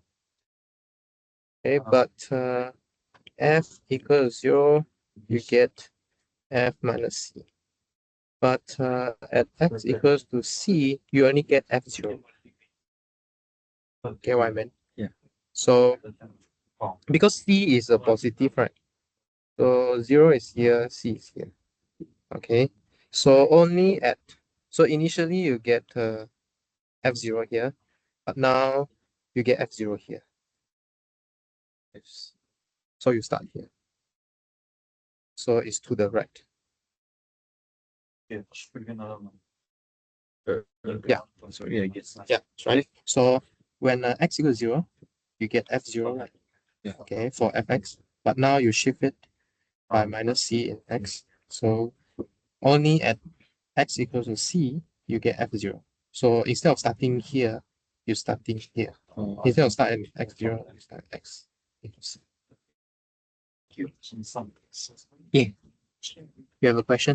Previous Oh, the previous question. sure. Wait, This one. Yeah. Last time you said that what's it called? Mhm. The function. Mhm. I think it's like from the example 1.7. Okay.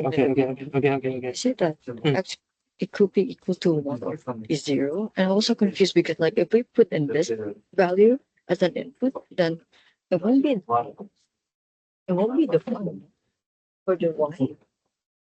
Where did you get? Where did I get the no? The example. Yeah. 1.7. 1.7. Yeah, and then what's your question? We're trying to find the domain. Yeah, sure. Yeah, Wait, why is it including? No. Wait. I want to check. Why? No. Why are you asking? Now I want to check what's my answer.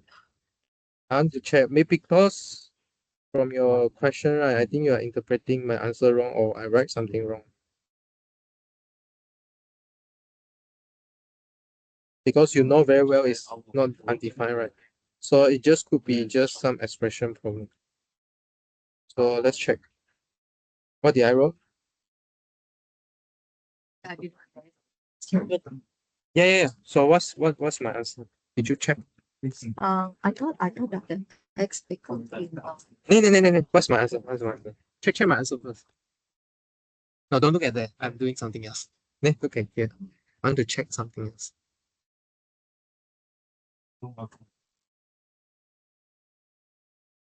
Yeah, so my domain remove 0 and 1. Remove. Yeah. So we define it here. Oh, you don't have to write it like Yeah, x here. equal to Here. You could write it that way, but this is the other way. Yeah. I mean, this is a standard way. You could write in that way. because I forgot the notation. Yeah. So that's why I add in I in didn't this part. professor say that you got to send the what's it called like the notes for annotation. Yeah, here. I put inside. Did you check my? Yeah. Did you check my? I think I received it. I don't get it. What do you mean? What do you mean? Just now I shared to you, right? Like the thing, right? What do you The PDF. Yeah, PDF. Maybe Why it's can't just- you download? Probably it's just not loaded yet. Ah. Yeah, I'll try to recheck it again after this. Yeah, you should check in now, I think, because I already uploaded. Yeah. So Yeah. pure misunderstanding. It's okay. No problem.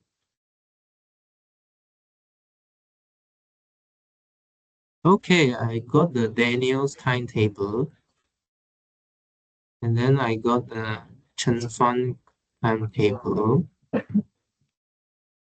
Okay, and then I got the Xiang Si one. Can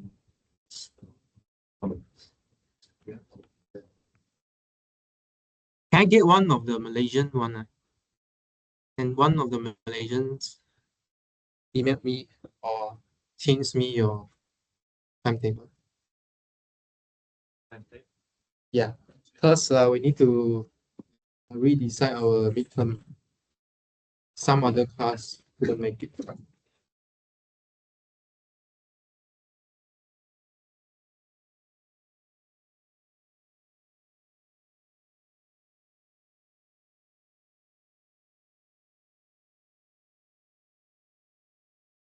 Okay, if you haven't get your attendance, I haven't call out your name, please come to me.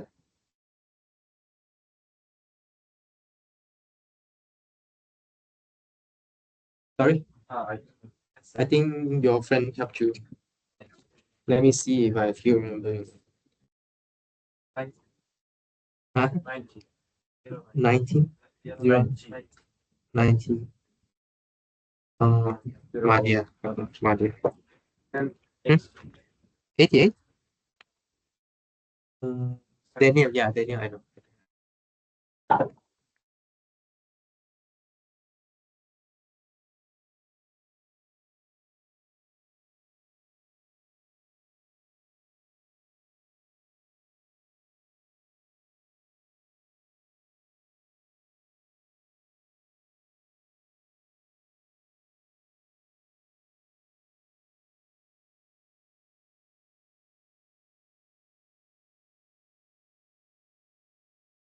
Okay, let's restart for the last bit.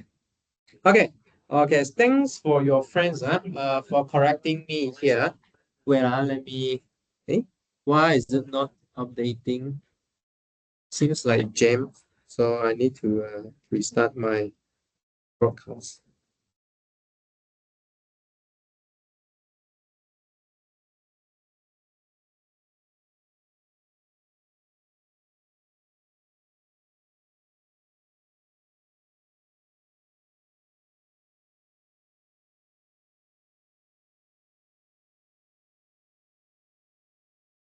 Okay, jam again.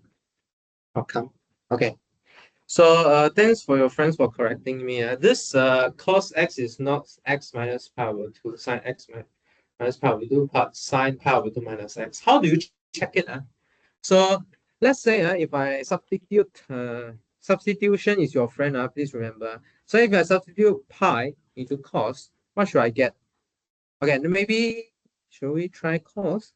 Maybe try pi over 2. How about try pi over 2? Let's try pi over 2. Okay, so cos pi over 2 is 1. Sorry, cos pi over 2 is, okay, maybe. Okay, let's try pi. Because, okay, let's get rid of this junk here. Okay, so let's try cos pi. So let's write down. Cos pi, okay. What we'll get is sine pi over 2 using the original proposal, which is sine pi over 2. But sine pi over 2 is what? Is 1. So it's the opposite. Okay. In fact, your friend actually checked that the first proposal is actually equals to cos minus cos x using the algebra. If you use the substitution, you also can find this. Okay, instead, what we're going to do is use sine pi over 2 minus x. Then it will work. Okay? Make sense? Okay. No question? Yeah, feel free to correct me because I'm not always correct. Okay, I'm human also. Human make mistake.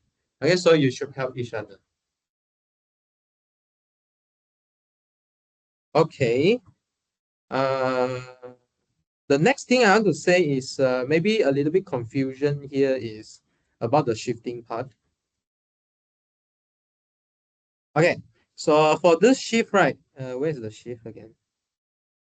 It's my shifting. Oh yeah, shifting is here. So you might think that, hey, why not we shift? If I took minus c, why not we shift to the left instead of shifting to the right? So if you look at the original function here, y equals to fx.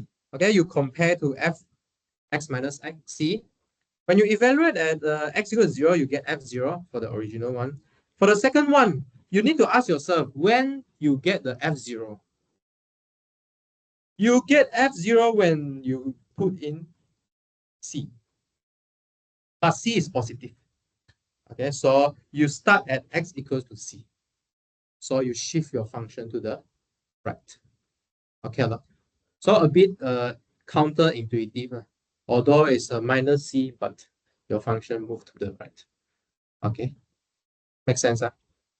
Okay, so please remember this. Take a reference point first. Okay, and then ask yourself, when can I achieve this f0 again? You actually achieve later. Okay, yeah. All right. Okay, let's continue. Combination. So I think this one is easier. Hopefully easier. Okay, before that, I think very important one. If I get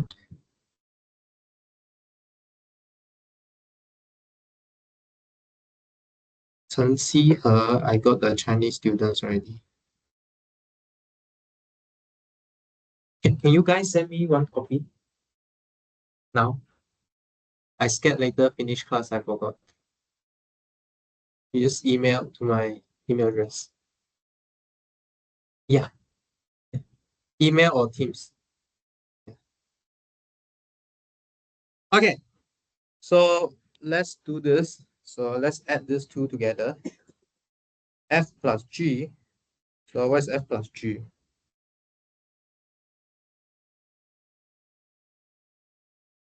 So let's calculate what is F plus Gx here. Okay, so basically this is defined by fx plus gx, okay, which is equal to x minus x over 2 plus square root x. Okay, I think this is the simplest form we could get. Maybe some of you ask, what is this? What's the difference between dot dot equal and equal? So dot dot equal is what we say definition.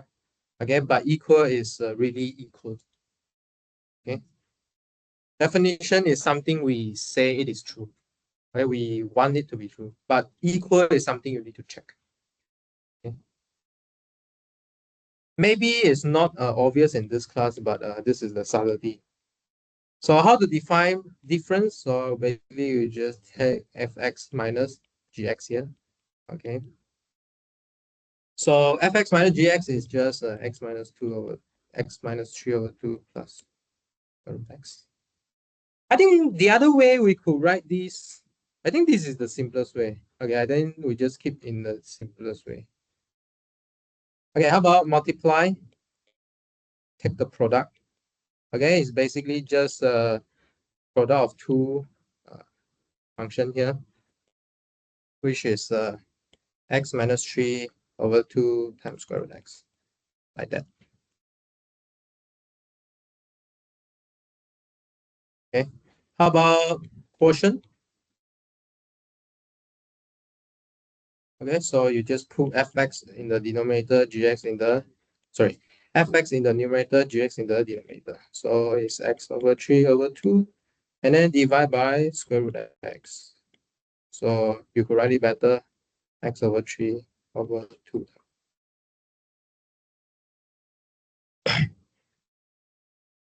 Hey, is everyone familiar with this? Were you confused, don't know how to put square root x top or bottom or not? Huh? Is everyone okay with this? Okay. Yeah, so if I want to write it out, it's actually a over b over c, which is equals to a over b times 1 over c. Okay, so you get a over bc. Okay. Okay. I mean, you might think that, oh, this is redundant. Okay, actually, it's not redundant. Maybe I can show you one example that it is not as redundant. If we write these two notation really mean something. Okay, for example, let me give you another example. Let me give you an example of polynomial, right? Okay, let's say my fx is 2x, and then my gx is x plus 1. Okay, then f dot gx, right? What is f dot gx? We said that it's defined to be fx times gx. But if you write it out, it is actually like this. But you expand it out, you can't really guess where it came from, you know. So that's why it's tempted we give it a new name, f dot gx. Okay, because if you just plainly look at this 2x squared, okay, let me use another color. If you just plainly look at 2x squared plus 2x, you cannot guess where it comes from actually. You cannot guess. It can come from anywhere actually. Okay or not? Okay, so that's why it's tempted we give it a new name, f dot g. Make sense? Because fx times gx is some valid multiplication. But we gave it a new name. Because you really get a new function here. Okay, it's really a new function. Make sense, huh? So that's why we got this name. Okay, next is about composition. I think you also learned it in your high school before, right? Okay, so similarly, we give it a new name, G circle F. Okay, which is you do F first and then you do G. Okay. You guys want to try it first? I'll let you try for 2 minutes. Hey, wait. Okay, before trying, do you guys learn this composition before? Yes, right. Okay, test you. So try for 2 minutes. Later we will compare answer.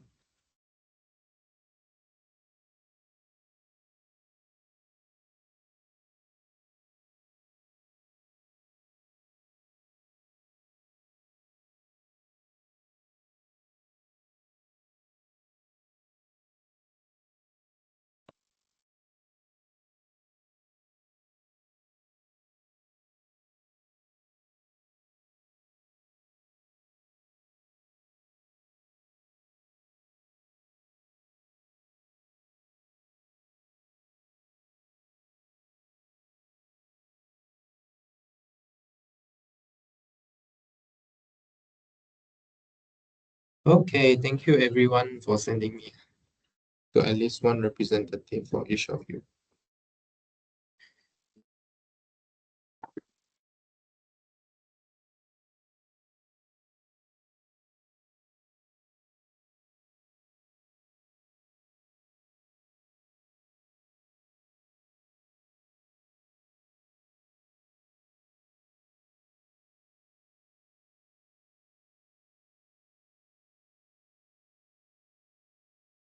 Okay.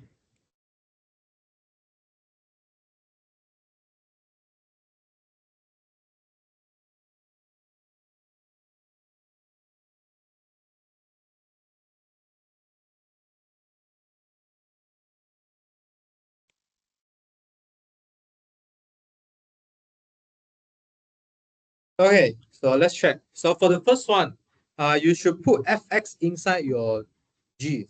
So you will put square root x first, okay, and then you apply your g on your square root x, like that. Okay. How about second one? You apply your f on square root 2 minus x. And then you put square root 2 minus x inside your f. So you got the double square root. Okay. How about the third one? You do f on square root x, and then you do square root x on square root x. Okay. And then the fourth one, you do g on square root 2 minus x. And then you do square root 2 minus square root. Okay, square root, you can write in what form? Actually, it's x to the half and then half again. If you still remember the power law, I think this is x to the 1 over 4. Right? Okay. And then similarly, you can write it for fg. Okay. Everyone okay? Yeah. Same answer with yours. Okay, good. Okay, 1.19. Given f equals to cos square x plus 9, find function fgh such that fgh, sorry, such that the capital F is equal to fgh. So can you recognize that you can split this capital F here into three kind of basic function? Can you see some basic function here? I think one of them you see cos, right? Okay. And then x plus 9, then shifted your linear function. And then the other one is square. Okay. So which one you should do first? How to construct this F, capital F. This is a very important skill later. Yeah, this is a very important skill later because we need it to check inequality. So how should we define F, G, X? What do you think? What's the order? I'll let you try. Then we will test it. We will compute it, whether it's true or not. Anyone want to guess first? What's F? Right? You try one? Yeah. What's F? F Ah, x square X squared. Uh, G cosine x cosine of X, okay. is the x plus 9. X plus 9. Okay, so we try. We need to test, okay? It's not like I get this out of magic, okay? So we need to test it. So let's test it. So F, so F on the G hash X. Okay, so we do hash X first. We do the inner one, most inner one first. Okay, so we do X plus 9. And then G of that thing is cos of that thing.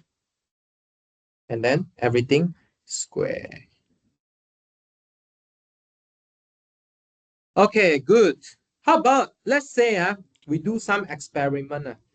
Okay, maybe I do a slight mistake. I exchange these two. What could you get?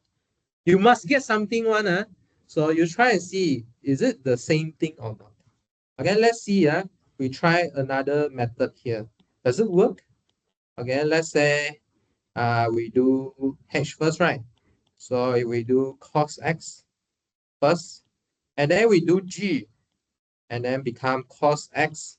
Everything plus 9 is not the inner thing plus 9. So here you got the inner thing. And then only that we square. So can you see the difference or not? The orders here really matters. And the order is really matters. Okay. So in mathematics, there's not quite wrong or right actually, because everything will lead to different paths. It's just a matter that what you want. What's the thing you want? Yeah or not? All right. Okay, exponential, I think we introduced already. An exponential function is a function of the form x equals to b to the x, where b is constant. And let's say if this x here is some positive integer, this is the well-known thing, right? So 2 to the, for example, so let me give an example here. So let's say 2 to the power 4, you are just multiplying 4 times, or here is n times. Okay, and anything to 0 is 1. Okay, you should know that. And then b to the minus n is just reciprocal of b over n. So let's say 2 to the minus 2 is 1 over 2 to the 2. Okay.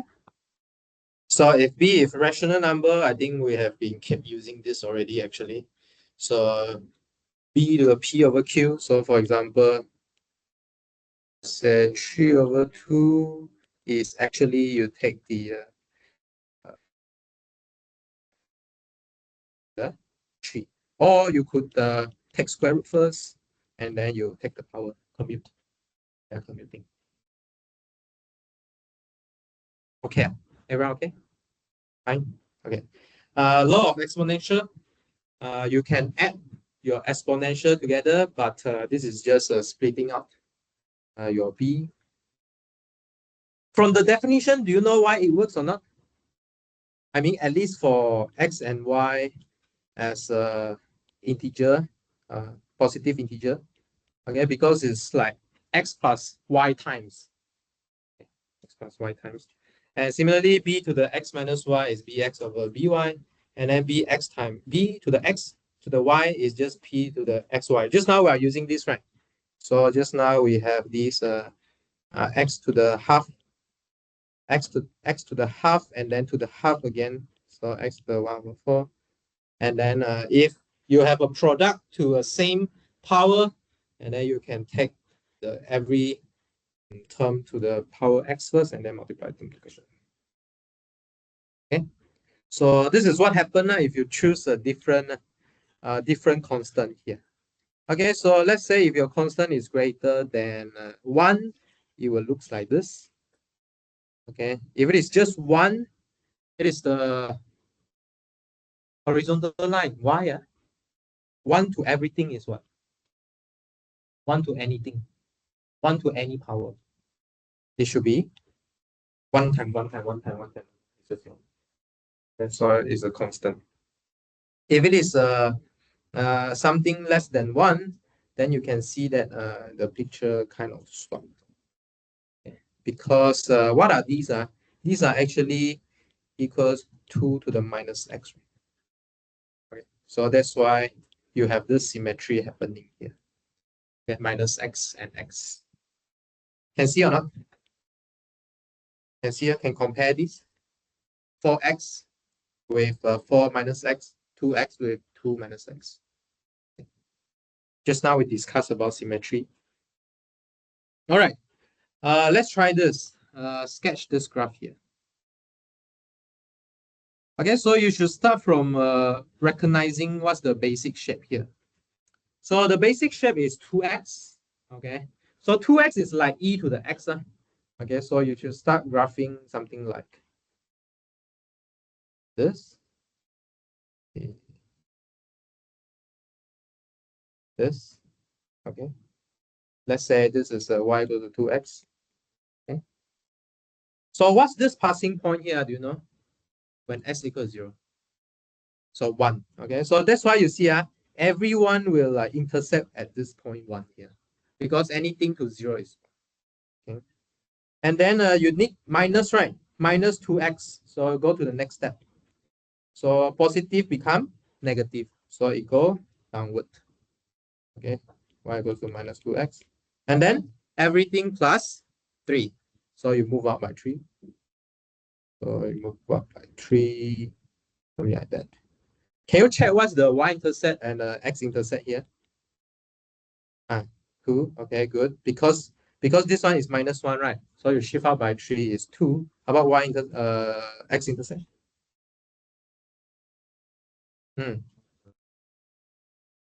Not a real number. Okay, let's see. Let's try. So when y equals 0, so we get 0 equals to 3 minus 2x. So this is equal, this means that 3 equals to 2 to the x. So how to find this? Yes, this is a logarithm problem. Okay, you want to find the power of 2 such that equals to x. Okay, so this is the definition of logarithm. So logarithm says what? This is actually log of 2, 3. Okay. Yeah. Okay, so this is exactly the definition of logarithm. Okay, so logarithm and exponential, the relation is this equation here. The logarithm asks a number of this power. So in this case, I should say that x is actually equals to log of 2 of 3. Okay? Makes sense, huh? Okay, so for example, if 2 to the 2 is 4, okay, maybe I use another number, is easier to differentiate. Then log of 2 of 8 is 3. Okay, so this is the thing you need to keep in your mind. The relation between log and these. Okay. Right. Yeah, so here is the irrational number 2.71828. Okay, and then it is the number such that the slope of the tangent line to the curve y equals to e to the x at x equals 0 is exactly 1. Okay, so the point here is if you look at all these curves, right, and then you draw this tangent line. Do you know what tangent line is? Tangent line.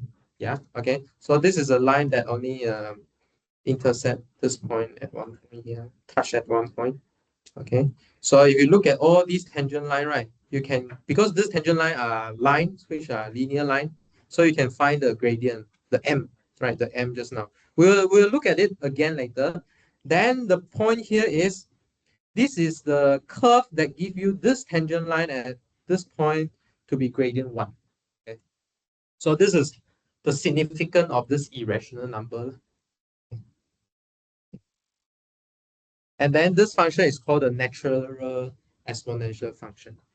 So if log e, we'll call it a natural log. So we call this a natural. Any questions so far up to here? Okay, so far. Okay.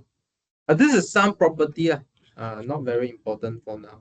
It's just try to tell you why naturally we look at this kind of weird e here. Why are we interested in this kind of weird? Okay, so it has some nice property on the tangent line. So this is what we call the natural exponential function. All right, next. Actually, for this purpose of class, right, what we are interested is actually the inverse function. But to introduce inverse function, we'll talk about one-to-one function first. So what's the one-to-one function here says? If x1 not equals to x2, the output shouldn't be the same. Okay. So only one input will get the unique output. Okay, cannot be the same. So how to check one-to-one? So like what we did just now, in the very start of the class, we draw a horizontal test line. So to test is a function or not, you use vertical, right? To test whether it's one-to-one or not, you use horizontal. Because if this horizontal line map 2 points of your graph means what? There are 2 different xi get sent to the same f, send image. Okay, so this is the horizontal line test. So okay, let's do some examples. Is fx equals to x cubed 1-to-1 or not? Okay, so one way to do, you can draw from the graph. So fx equals to x cubed is like this. This is some basic shape you should remember. Then if you draw any horizontal line, do you met more than 1 point or not? No. Okay, so this is 1-to-1. So f is 1-to-1. How about the second one? Okay, we have been drawing this x cubed from the start of this class, right? So it's a parabola. Okay. Almost if you draw any vertical line, horizontal line at the range, at the positive real number range, you will hit 2 of them. Okay, but at 0, obviously you only met 1. Okay, this doesn't satisfy the horizontal test. I mean, it's 1-to-1 there, but any other than that is not 1. If you draw any other point below 0, okay, in the negative region, then you will get nothing actually. It's an empty set. Okay, so let me see. What's the horizontal test? Okay, So in 2.1.1 is, I should say that no horizontal line intersect it graph more than once.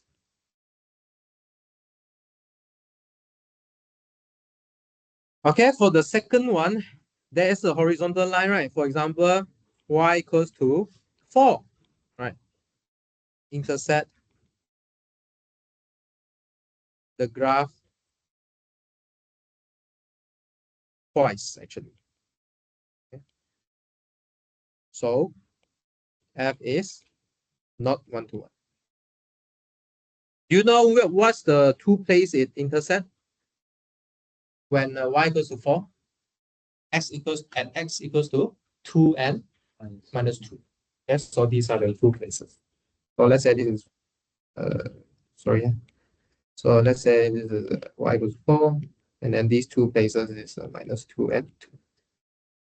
Okay, so why do we care about 1-to-1 here? Exactly about this inverse function. So if it is 1-to-1, we can define an inverse function, meaning give you the image, I can give you the pre-image here. Okay, so what do I mean by that?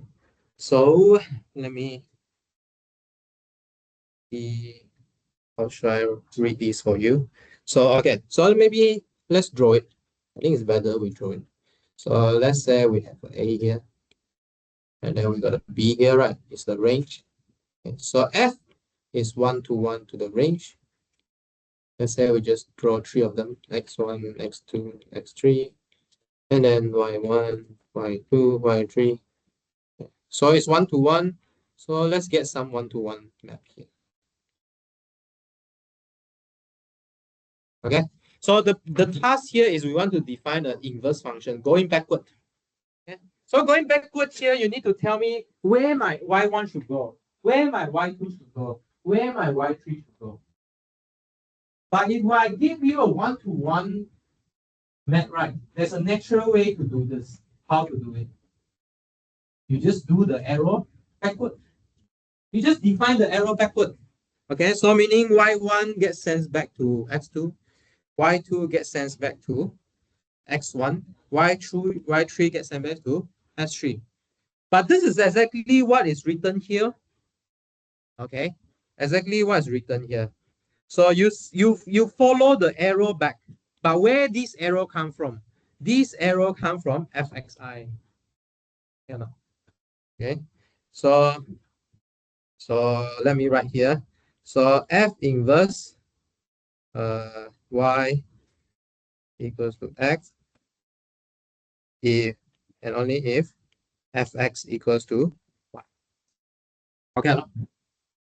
So you send your y back to x if your x send x to y. You're going backward. Make sense? Okay. You send your y back to x. If and only if you send your x back to y. Okay. A bit different, huh? You see here is x, here is y, but doesn't matter. It's the same. Okay, as long as I keep the order the same. Okay. Happy? No question? Question? Yeah. All right. The nice thing about this definition is you can go back and forth. You go back and forth. So let's say you go F inverse first. Okay, you go F inverse and then you go back. It's the same place. Or you start with F and then you do inverse. You go back the same place. Okay, so this is what this is suggesting. F inverse x is x. F inverse f x is x. You go back to the same place because we are just reverting this arrow here. Make sense? Okay. So this is the nice thing about inverse function. And then when you can do inverse, exactly when you have a 1-to-1 function, because it's 1-to-1. Because if it is not 1-to-1, let's say you see, if it's not 1-to-1, let me give you an example that's not 1-to-1. If it's not 1-to-1, then this recipe won't work. Okay, so let's say I got y1, y2 only, and then I still got x1, x2, x3. Okay, and then x1 go to y1, x2, s2 go to y1, s3 go to y2 here. Then how do you define the backward map on y1? Which way I should go? There's a decision you need to make. Okay, so yeah. Okay. So there's some decision you need to make here. So it's not good here. One of the identity will not work. Okay. Right. Okay. So let's do this. So how do we do this? Let's say it's okay. The question say find the inverse function, right? So inverse function only work for one-to-one function. So you need to check whether this function is one-to-one or not. Do you know how to draw this curve? S cube, right? So S cube is like this shape. But plus 2. Plus 2 means what? You need to shift out by 2. So if you do the horizontal test, by horizontal test, horizontal line test, particular, F is 1-to-1. Okay, so we could find the inverse. Okay, how to find the inverse? How to find the inverse? Okay, so what's the technique here? So what's the technique here? So the technique here is I have to make my fx equal to some y. And then I need to say what's x equals to in terms of y. Then this is my f inverse. Okay, let's try it. Okay, let's try it. So let fx equals to y. We want to see where this fx go. And then we want to see what's the x we can get here. So we need to get something left with x on one side. Okay, this thing. Okay. Can you get x out of this equation here? What can you do? X is covered by cube, covered by plus 2. Can we remove them in some way? Not remove them, move them to somewhere else. We can move 2 across first, right? Y minus 2. And then remove cube by cube root. Yes. Okay, so we take cube root. Okay, so we have successfully write x equals to something in y. Then we just define. So we define our f inverse y like this. Okay, so we define f inverse y to be square root cube y minus square. Okay, or if you want to put it nicely at x, you can just change it to x. Okay. Yeah, it's just variable. You want to put A, B, C, D, E, F, G also can. Okay or not? Because just that, yeah, sometimes it's convenient to stick with one. All right, so this is the where you find the inverse. So one thing to check, right? There's some sanity check here. There's some sanity check whether you really found the right inverse. What can you do? There's some identity you can check here. You can do F inverse or F inverse F. Do both to check whether you really get the identity or not. For example, F inverse X, you get F of cube root of X minus 2, right? And then apply F, what do you get? Square cube root of X minus 2 to the cube and then plus 2. Do you get X? You get X. Cube root and cube cancel, right? And then minus 2 plus 2, you get X. Similarly, check the other way around. So also check F inverse F. You should also get blah, blah, blah, blah, should get X. So this is the sanity check. Understand a lot? So for the max you do, right, you have some form of way to check whether you are right. Okay, so this is one of the way to check whether you find the right inverse. Okay, if not enough to check one, you need to check two. Why? There's some very good mathematics reason, but we won't disclose here. If you like, you can go to MAT program. Okay. Next, we want to graph it. How to graph it? Actually, there's a relation between the original graph and its inverse. inverse. Actually, is actually reflecting the graph of f about the line y equals x. Okay, this is the point here. Okay. So let's graph this one. Without finding the inverse, we should be able to graph this using this law. Okay, so how to graph square root minus 1 minus x?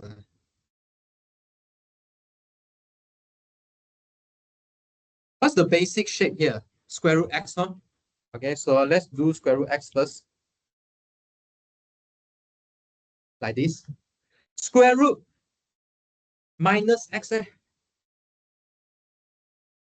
I still remember or not? Initially defined on positive, now defined on the negative. Okay, so you need to go the other way around. Okay, now you put a minus 1 inside. Okay, inside. So inside, what happened? So previously the 0. Now when is it become 0? You need minus 1. Okay, so you actually start at minus 1. Okay, so like this. Should be going up and not decreasing. I cannot decrease. Should go up. Okay. Then the law is you need to reflect across the y equals to x line. Okay, how to reflect? Do you know how to reflect or not? So this point is minus 1, 0, right? If you reflect, become 0, minus 1. Okay, so somewhere here. So I think it should grow like this. Okay, so this is the f equals x. Okay.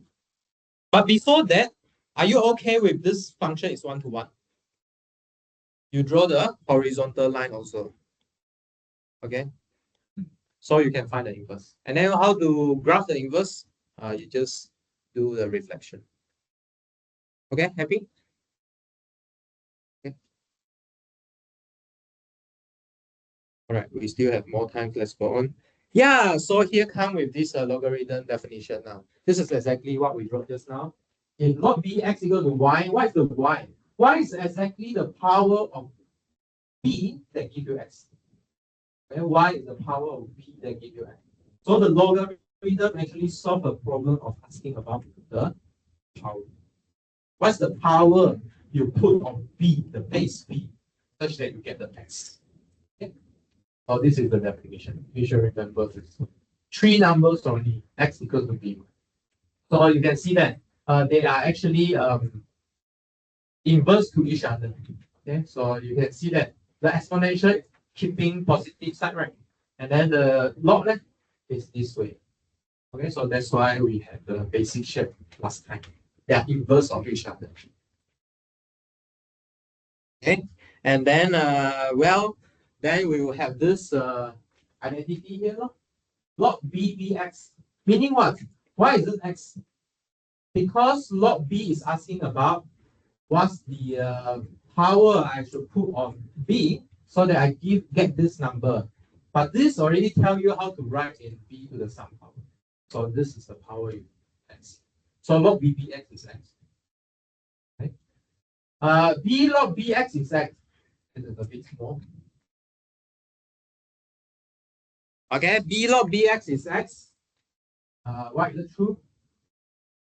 Because log bx is exactly the power such that your base take get you the x. So b log bx is x. So you can kind of think that log b log will cancel. Then log b log will cancel. Then here b log bb also cancel. If you want to have a mnemonic way to memorize it. Okay. But why is it cancelling? Because it is asking about the power. There are some other laws. Actually, these are derived from the exponential identity. Exponential law. So log times x plus y is not log bx times log by. I think most of the people that don't know will do that immediately. But it will transform into addition. Because you need to remember log is at the power. The power, what power does is it becomes addition. Okay, correct or not? So similarly for quotient, it becomes negative. Okay, please don't write something like this in the exam. This is a very common mistake students will make. You write something like log bx times log by. No such thing. Big no. Okay. Also, some people will write log bx over log by. No, nothing like that. You should remember this log is at the power. Okay, power is a plus or minus. Okay. And then similarly for this log bxr, you can pull the r down. Okay, it's very convenient. This law. Okay, pull the r down to the front. All right, continue. We almost finished. Okay, we can finish. 2 more slides. Good. So more identity. If you sub your base as a special natural log here, we get even more nice property here. Okay. So here is long. So log E is log EE. Log EE is what? What is the power you put to E, you get E? What is the power you get put to E, you get E? 1, no? So that's why log E is 1. Log EE is 1. Okay. Yeah. And then the rest is similar. And then there's a base change formula here. Okay, so this base change a bit different. So this is a log EX over log EB. So here is the base change. So be careful. Initially you got base B, but you change to some other base. Okay, it becomes division. Okay. Okay, sketch this. Can we sketch this quickly or not? Or left it as homework lah. Let's say homework. Okay, please go back and sketch and check answer together. Okay, and then one more slide, and then we can break. I think you are quite tired also. Okay, so how about inverse? Inverse is similar, but note that trigonometric function is not one-to-one. It's not one-to-one because if you draw a line, you will make a lot of same point. But within a period is one-to-one. Within a period is one-to-one. Okay, so for example, we have picked some period here. Have we picked one? Yeah, we picked one period here. So this is the sine x period we're gonna pick. This is for sine x. This is for cos x. This is for tangent x. So within this period, right, horizontal line test apply. Okay, horizontal line test apply. So we can find what's the inverse. So the inverse as this. Okay, the inverse as this here. Okay, so in particular, we have plotted out. The inverse is what we call the arc sine, arc cos, and arc tangent. So it's arc. Okay, so are we agree that these are the reflection along y equals to x or not? Agree or not? Agree? Agree or not?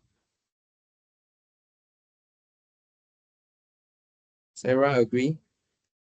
Can see the picture. The reflection along y equals to x. Sorry? So maybe should I draw it? Perhaps I should draw it. So it's like this. The original one for sine x like this, and then cos x is like this. Sorry. And then the other one is like this. Okay. Okay, you should convince yourself that it's a reflection across the one.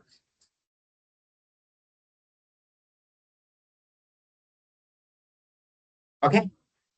Yeah, so for your revision, right, I strongly suggest you do this suggested exercise at least. Okay, if you want to score good grade. Sorry? Which? Yeah, it's in our textbook. Our textbook is Stewart. Yeah, Stewart. Yes, Stewart. Stewart. Okay, so we have finished chapter 1. Then next week we will do chapter 2. Okay, I already put out the pre-read chapter notes for you. If you want, you can try it out first. If not, at least familiarize yourself with the notation or name so that when I record it, then you will quickly get what is it. If you just come in blank, I teach you a new notion, you will get confused. Okay, at least you have some idea. Oh, I'm gonna talk about limit, got limit, something like that. Not necessarily you need to know everything, but at least you know what's we gonna to map. Okay. All right. So thank you for your timetable. We will update you again. Okay. See you next week. Yes. Right. Yeah. Stewart is our homework. Yeah. Yes. That's right.